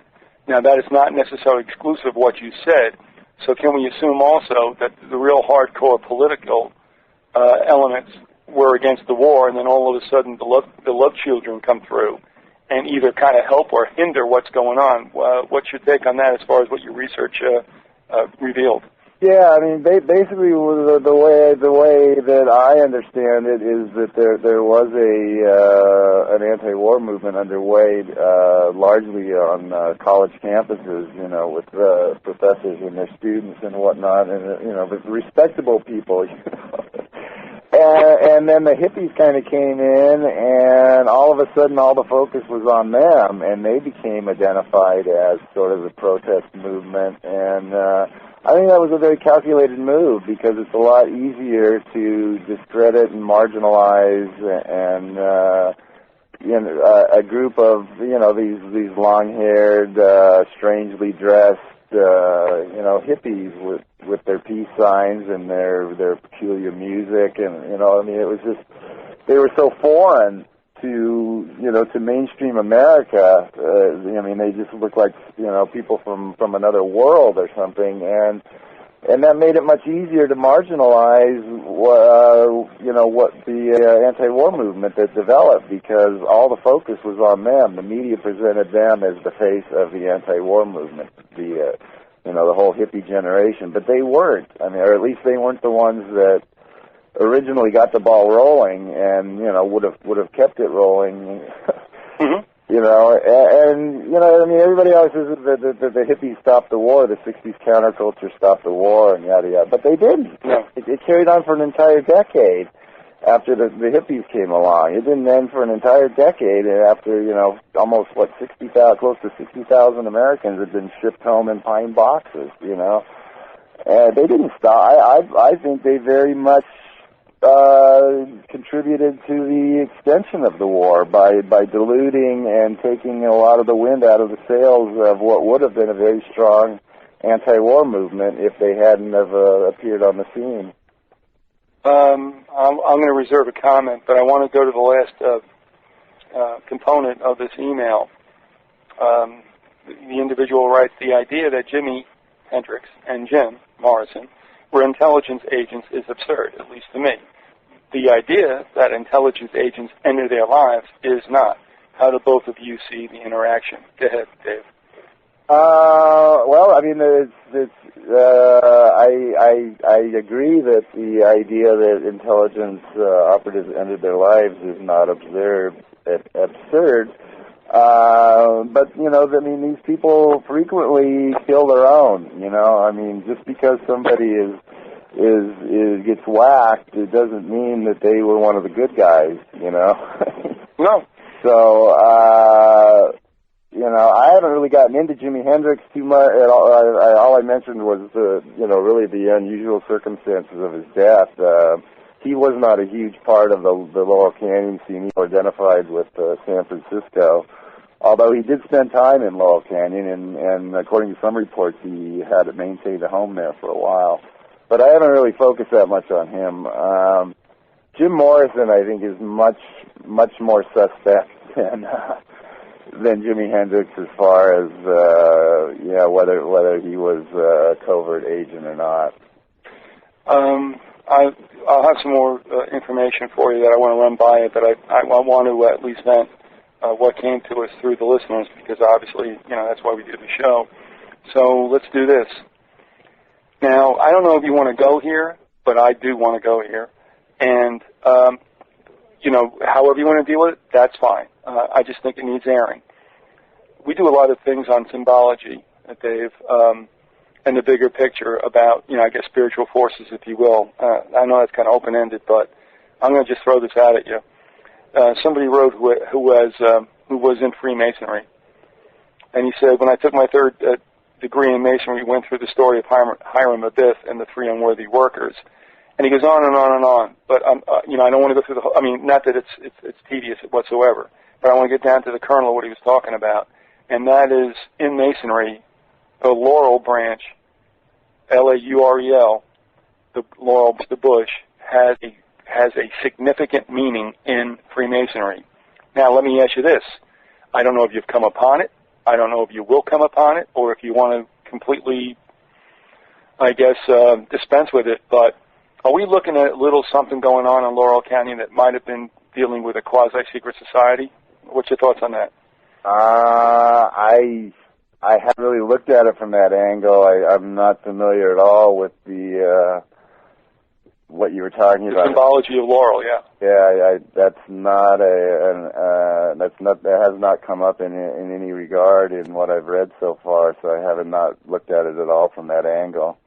All right. I'm wondering if that will come up, but also what I'm wondering is, as you go deeper into the history of Laurel Canyon, which you did in part 2 to a certain extent, when you get back to Gene Harlow and Paul Byrne and such, I'm wondering if it even goes back to that. Who knows if you can uncover that? I don't know that you want to do that, or if it'll pop up all by itself. but I'm wondering if inlaid in the history of Laurel Canyon, if there wasn't a little something there that had a wink and a nod. It's quite possible. I mean, I never know what's going to come up in this story, to be honest with you. I know. Last time I talked to you, you asked me about John Denver. Are you the one? I think you're the one. Yeah, we talked about, Dusseldorf, and...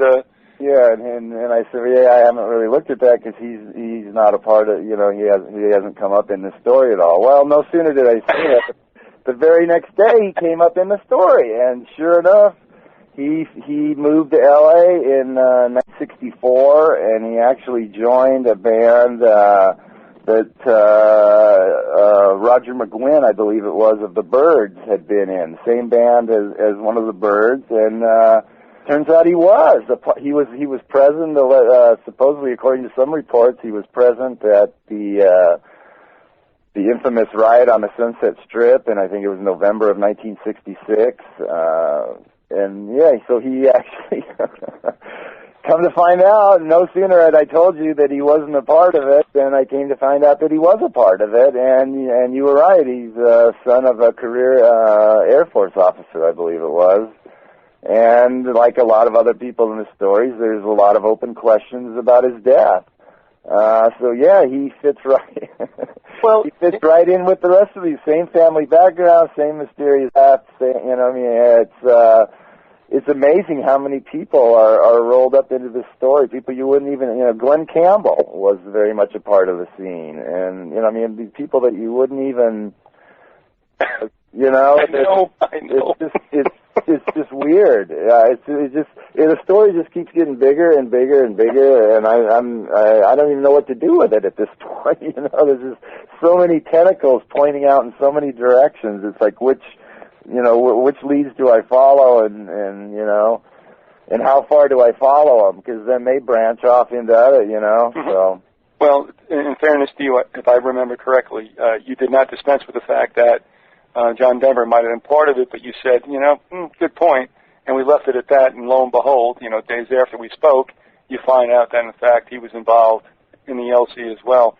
And we've got some more emails coming in. I want to put this in a kind of an order where we can, I guess, do it in a way where it isn't hopscotch, And Karen, I've got your email, and I definitely want to get to it because I want to know about Manson. I'm going to hold that off if we can, but we definitely want to address it. Also, Dave, we got this.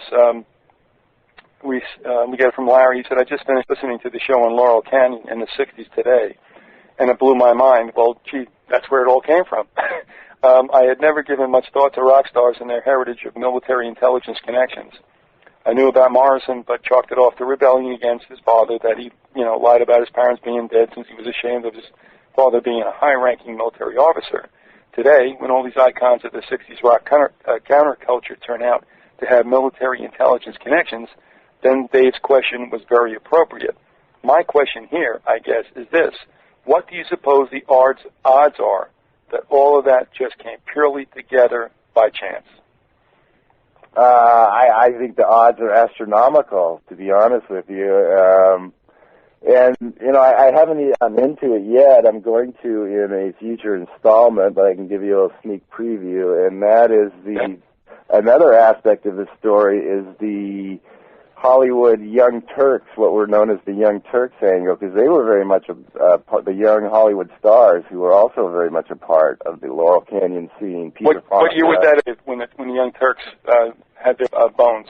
Like from 1965 on, it was, Peter Fonda, Bruce Dern, Jack Nicholson, Warren Beatty, Jane Fonda. Well, she wasn't a Young Turk. I guess she would be a Turkette or something. There's this whole group of people that also Canyon. Peter Fonda had a place there. Dennis Hopper did. Sal Mineo lived right at the mouth of the canyon. So that this whole little clique of young Hollywood actors who were making the scene on the Sunset Strip clubs and were living in Laurel Canyon and making movies in Laurel Canyon. I don't know if we talked about that last time. the Monkees movie. Oh, Head, yeah, when Nicholson's in there, yep. Yeah, and The Trip and Easy Rider. Those movies all sort of came out of Laurel Canyon. They were very much part of the scene. And I've been looking into their past, and some of them have even more troubling connections than the rock stars that they were hanging out with. I'll give one example: Bruce Dern. He co-starred with Fonda in The Trip, and he was very much a part of that scene. And his uncle on his mother's side, his mother was Jean McLeish. His uncle was Archibald McLeish, who was Skull and Bones, class of 1915, the year before Prescott Bush, who was class of 1916. And his grandfather on his dad's side was a former Secretary of War, which was what we call the Secretary of Defense now. Yep. Slightly more honest times. And his godparents were First Lady Eleanor Roosevelt and Adlai Stevenson, the guy who twice lost to Eisenhower, yeah. So I mean, his family, he comes directly from this whole stew of Skull and Bones and Department of Defense, and I mean, so and that's true also of several of the others. So it was not just the musicians who had gathered in the canyon who were the offspring of the military intelligence complex. It was all the young Hollywood actors that they were hanging out with as well. So I mean, at some point you got to say how many coincidences does it take to make a conspiracy, And to me, I think we passed the threshold a long time ago on this story, So that would be, I guess, my answer. Yeah, it's way too much for me to accept as all coincidental. I'm just going to enter this now because this is about you, not about me. Although I was there, and anyway, I mean, I saw it all. I went through a bunch of stages. But the one thing that I now question when I look back, and when we talk about it now, is that the whole introduction also of LSD, I think, is very, very interesting. Ken Kesey, who I revered as a writer, he's the author of Sometimes a Great Notion and One Flew Over the Cuckoo's Nest. Of course, he is the subject, Tom Wolfe's the Let Your Kool-Aid acid test, when they had acid. And it was not against the law because nobody knew they had it, although, of course, it is suspected that the Army intelligence created it. And, of course, they had the concerts out on the coast where the Warlocks played, who later became the Grateful Dead. Yeah, nice name, huh? Yeah, well, there you go. And then, of course, the famous trip on the bus with Neil Cassidy driving as they go across the coast. And they eventually end on the East Coast, and they were talking to Leary, and then came back. But, the one thing, and I don't want to go into it now, so I'll just leave it there, but, I mean, if we can go to that later on about the whole introduction to LSD, that's interesting, too. But let me go to that. Oh, yeah, and the fact that it remained legal for as long as it did during that time, when there was supposedly all this harassment and everything going on, and yet LSD remained perfectly legal. Yeah, I mean, the cops couldn't arrest you because there was no law against it. You couldn't smoke a joint, but you could drop acid, Well, you get your ass busted for smoking a joint, but if you're doing acid, they just let you alone. Yeah, I mean, that seems very odd, doesn't it, in retrospect, that they wouldn't have immediately clamped down on that? I mean... Yeah, and that's why I'm saying, but I think you're going to come to that also at another time, but just to kind of whet the appetites of people, that's the one thing that I think really bothered me, how straight up Kesey was. And of course, because Kesey had worked on a psych ward, which gave him the fodder for the book One Flew Over the Cuckoo's Nest. Yes, yeah. He also studied at Stanford with the Stanford Research Institute, and I can't hook them both up, but it's kind of interesting as well. But that for another day. Now, we got a comment. It's fascinating regarding the links between these people. Someone knew someone who worked with someone else, and in the end, there are often bad endings to people, mysterious deaths and such. The fact that so much of the music was so good, agreed, so brilliant in many cases, agreed, was the music itself generally contrived as some part of some plan, in quotes, to change society. I would love to hear more about the parents or other family members, even in some cases the celebrity themselves, being involved in intelligence. what has been the overall goal and has it been met? And lastly, was Manson suspect as well as strange intelligence connections? All right, that's a lot of stuff and probably not all for this moment. But let's do this. First of all, I thought the music was excellent. I think it was.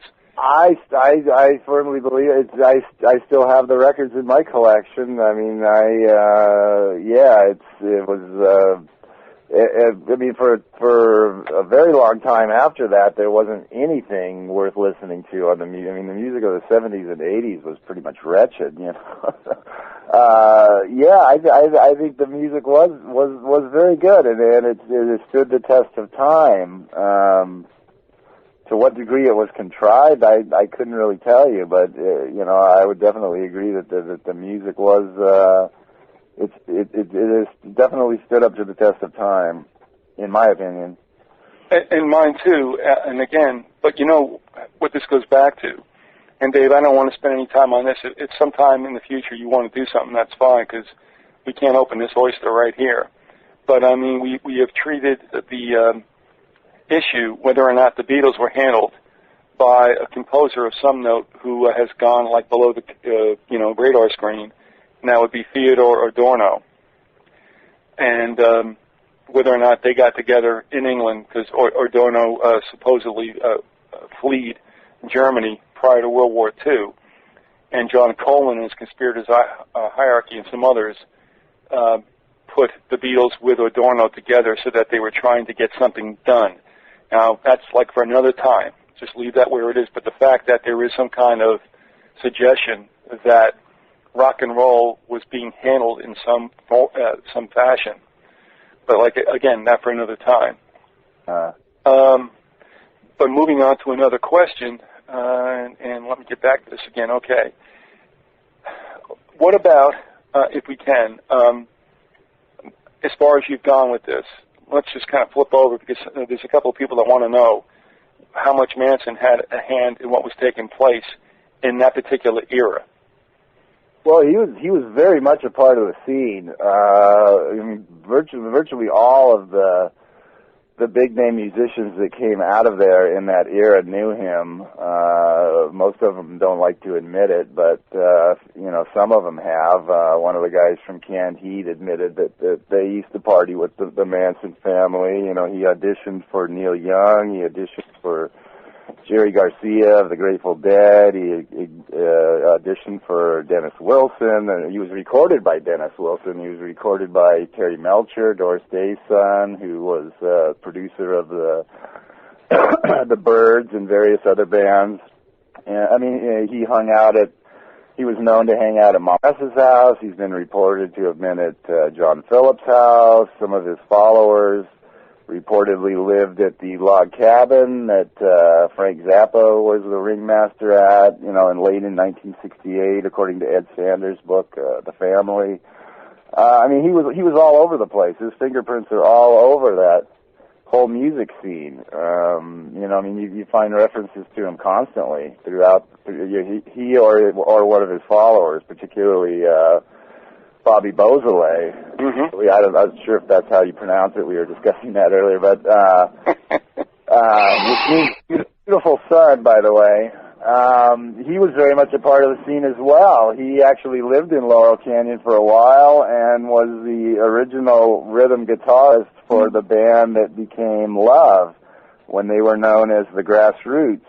Oh, yeah. And Tex Watson, who was the leader of the expedition that went to the Cielo Drive house, he lived in Laurel Canyon on Wonderland Avenue, and yeah, I mean they're just everywhere. They're all over the story. You can't. It's unavoidable. You just keep bumping into one or more members of the Manson family around every turn, pretty much.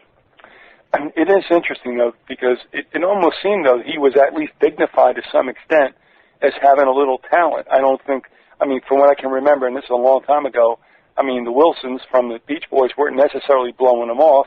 I'm just sure that, you know, when he came into your living room, he was kind of scary.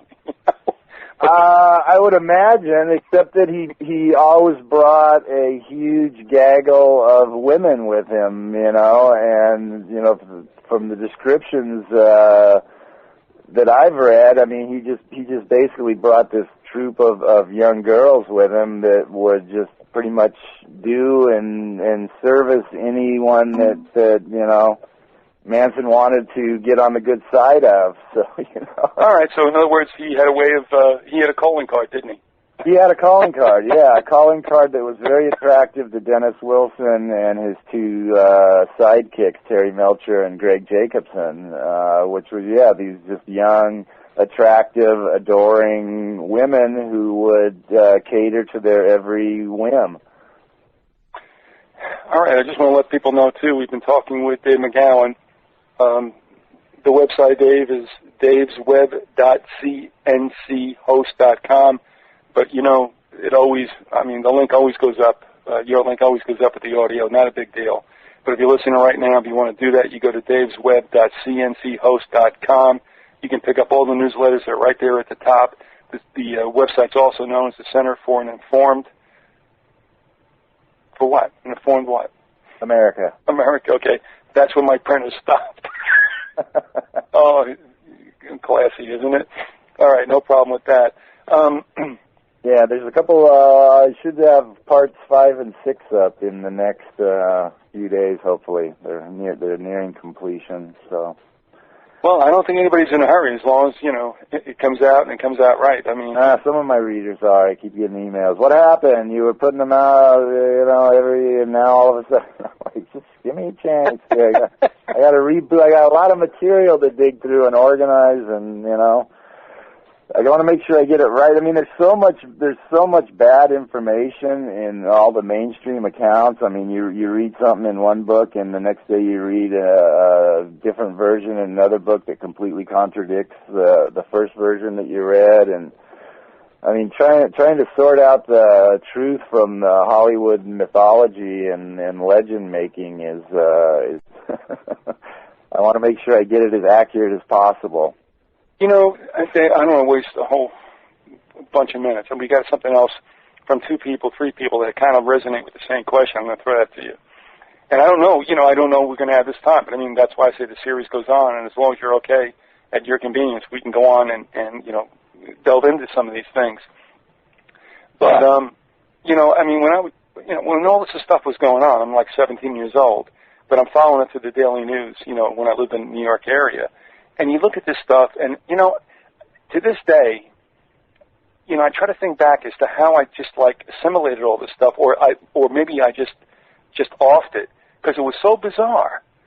And of course, the Vietnam thing was going on. I really do believe that all of us just took this stuff in, we threw it away, and we went on with our lives, because there's no world. We were going to get deep into this and not get brain damage. So, you know, I'm just amazed at all that passed through us at that time. As much as people today, you know, yak about martial law and police state, that all might be happening. But, you know, we really have to take a look. I don't know how you feel about this, but, I mean, I look back to 70 to 75, and I'm like, I don't even know how we get through this. I mean, if you want to crack in on that, by all means, but, I mean, it can get a lot stranger. Yeah, it's a very strange world we live in. The older I get, the more I realize that, and the deeper you dig down these rabbit holes, the more you realize that it definitely is a very strange. I mean, I don't know that anything. There's very little that seems that can shock me anymore. You know, it's the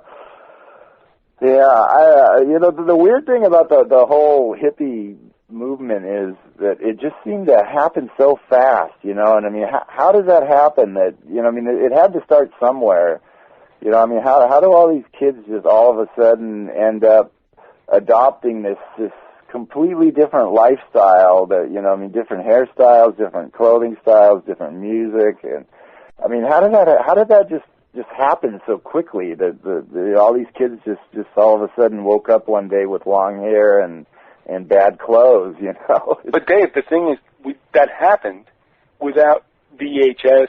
I mean, whatever it is, the hell is it called? You know, I don't know. What's all the rock and roll things on the MTV? Okay, this happened without MTV, without BET, and all these videos. This happened without wall-to-wall, 24/7 TV. This happened without that. That's the thing I think is most interesting, is because they didn't have that medium to get to everybody all the time, where the mom and dad were watching what you were watching on TV. Yeah. I mean,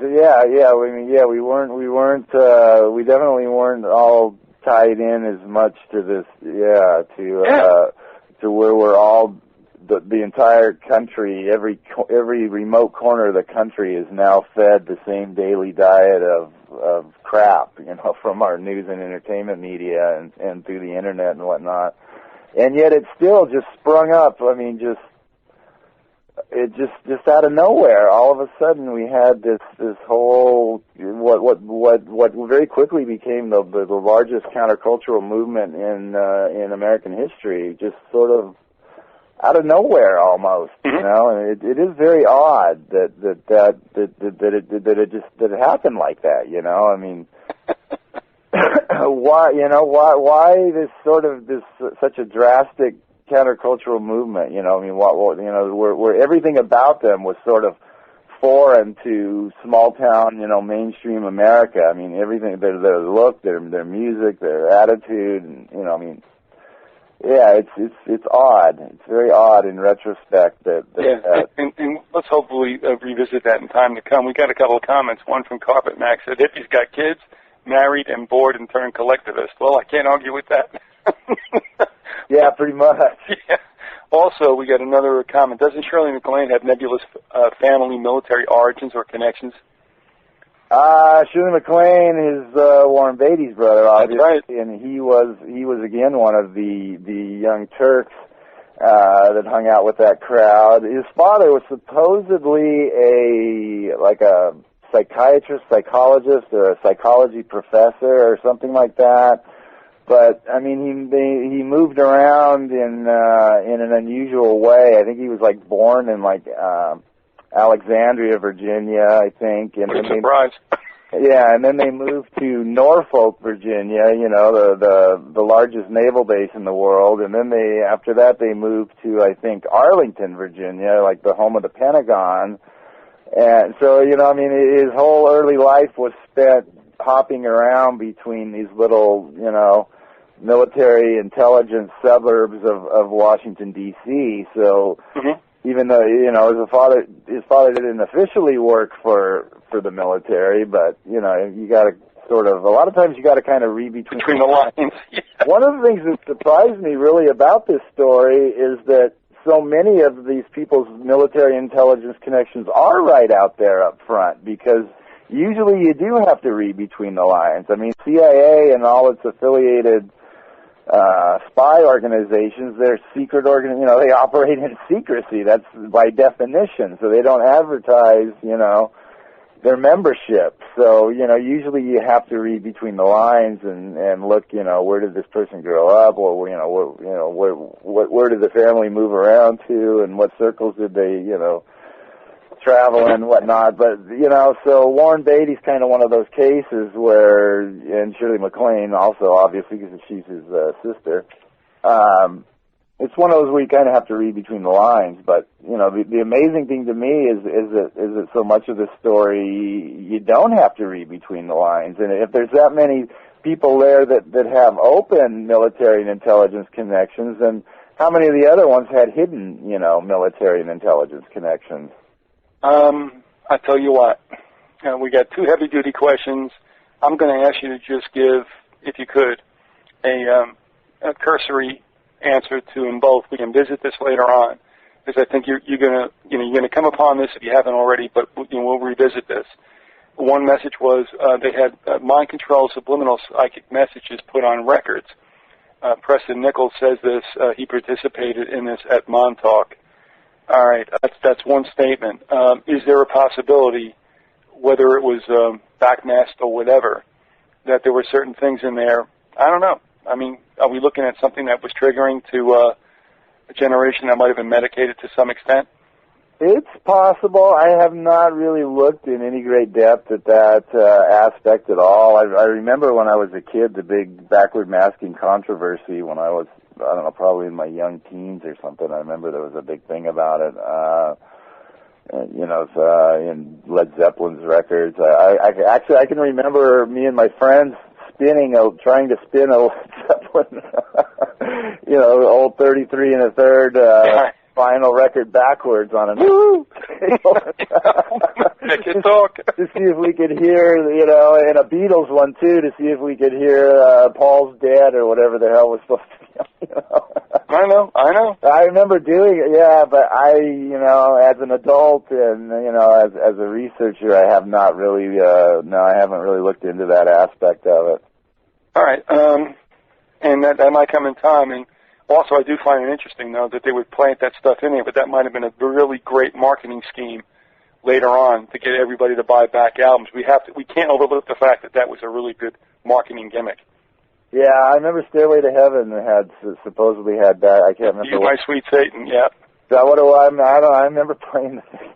And yeah, I can't hear it. And Revolution number 9 or something was supposed to say I buried Paul. Paul is dead.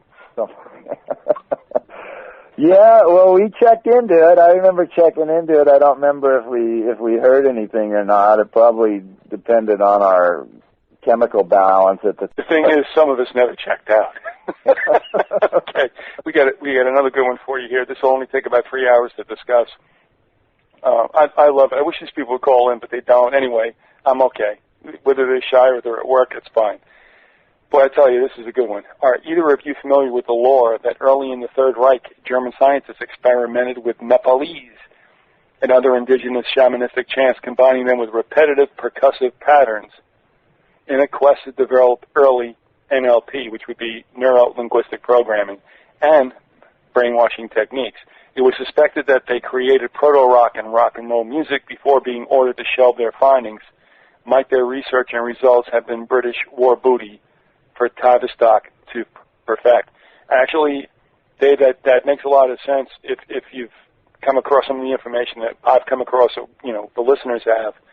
But, this is what I was saying to you about whether or not it was true about Adorno and the Beatles. Had they crafted music along, the lines of trying to influence young people, and I would have to say this, right now, with the longevity that hip-hop has had along with rap, I mean, I got to think that there's something in there. So I won't say anything more. You know where I'm going with that. Do you want to address whether or not, they built in some things that deal with, alpha, beta states of the brain? I couldn't really speak to that. I'm not familiar with the specific line of research that she, or he or she or whatever, yeah. Whatever was referencing there, I mean, I know that the CIA and probably British intelligence did, from what I understand, get a hold of all of the, secure all of the records of all of the experiments that were conducted on, the so-called terminal experiments and whatnot that were conducted by Nazi researchers. And, a lot of that had to do with, human tolerances, Mm-hmm. various forms of torture and pain, and just how far you could push a person in various ways before they died, as far as sleep deprivation and food deprivation and sensory overload and all of these different heinous things that they did to see how long the people could endure it before they actually died. And of course, I mean, all of that research has applications both in mind control and in interrogations, in both cases of which you want to, torture your victim as close as you can to the point of death without actually killing them, because if you kill them, then you've lost your subject, or your source of information. Mm-hmm. So, I mean, I have no doubt that they do indeed have all of that information and that it's utilized in various unsavory ways, but I'm not familiar specifically with the line of research that she was discussing, or the technicalities of music containing subliminal rhythms or backwards masked instructions or anything like that. It's a little beyond my level of expertise. No, and none of us really know, and actually I would say that they're ahead of the curve, only that they've heard other, individuals who spoke to that. That is not necessarily where you were going.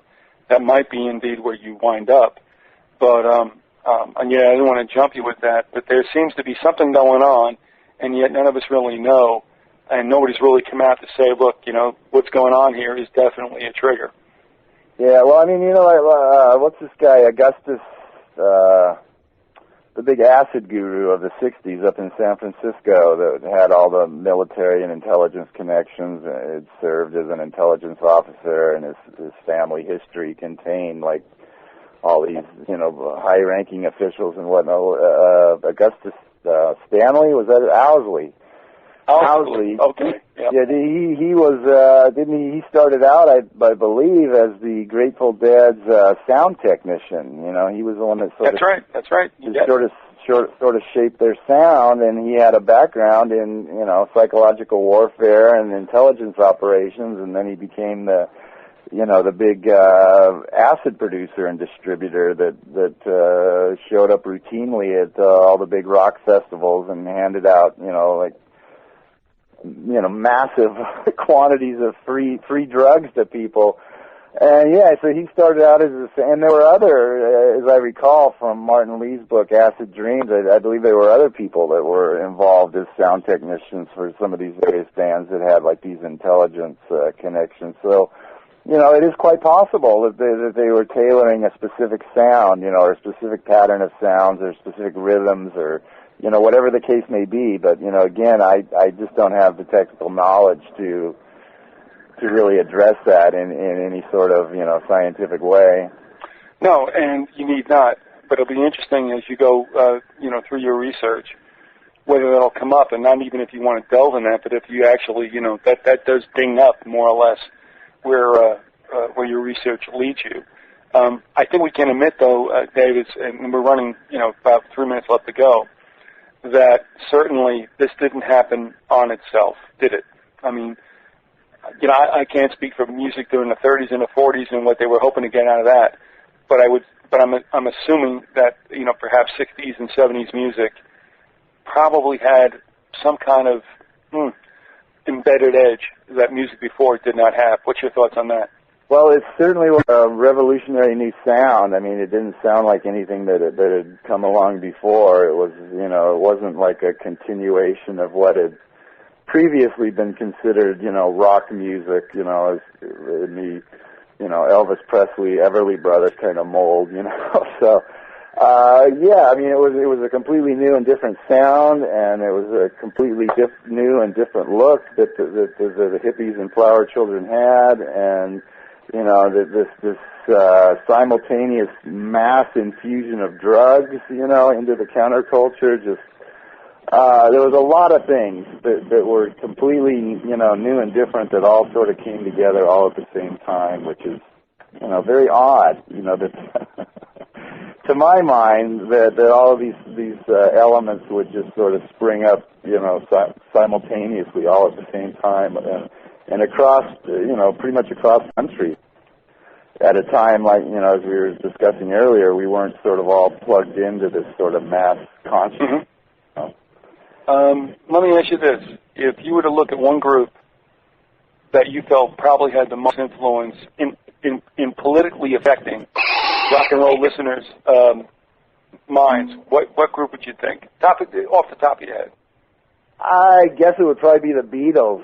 Although I haven't really looked into the whole British invasion angle, so I can't, I don't really know much about them, but I would say probably the Beatles, and specifically John Lennon, yes. And that would bring us also to another very interesting situation with what happened. Or maybe Bob Dylan, but no, probably the Beatles. But go ahead. Okay, well, no, it's just that, well, we're going to pick this up because we're out of time, but, I mean, you look at what happened to Lennon. Is that also a coincidence? Listen, thanks, Dave McGowan, for being with us.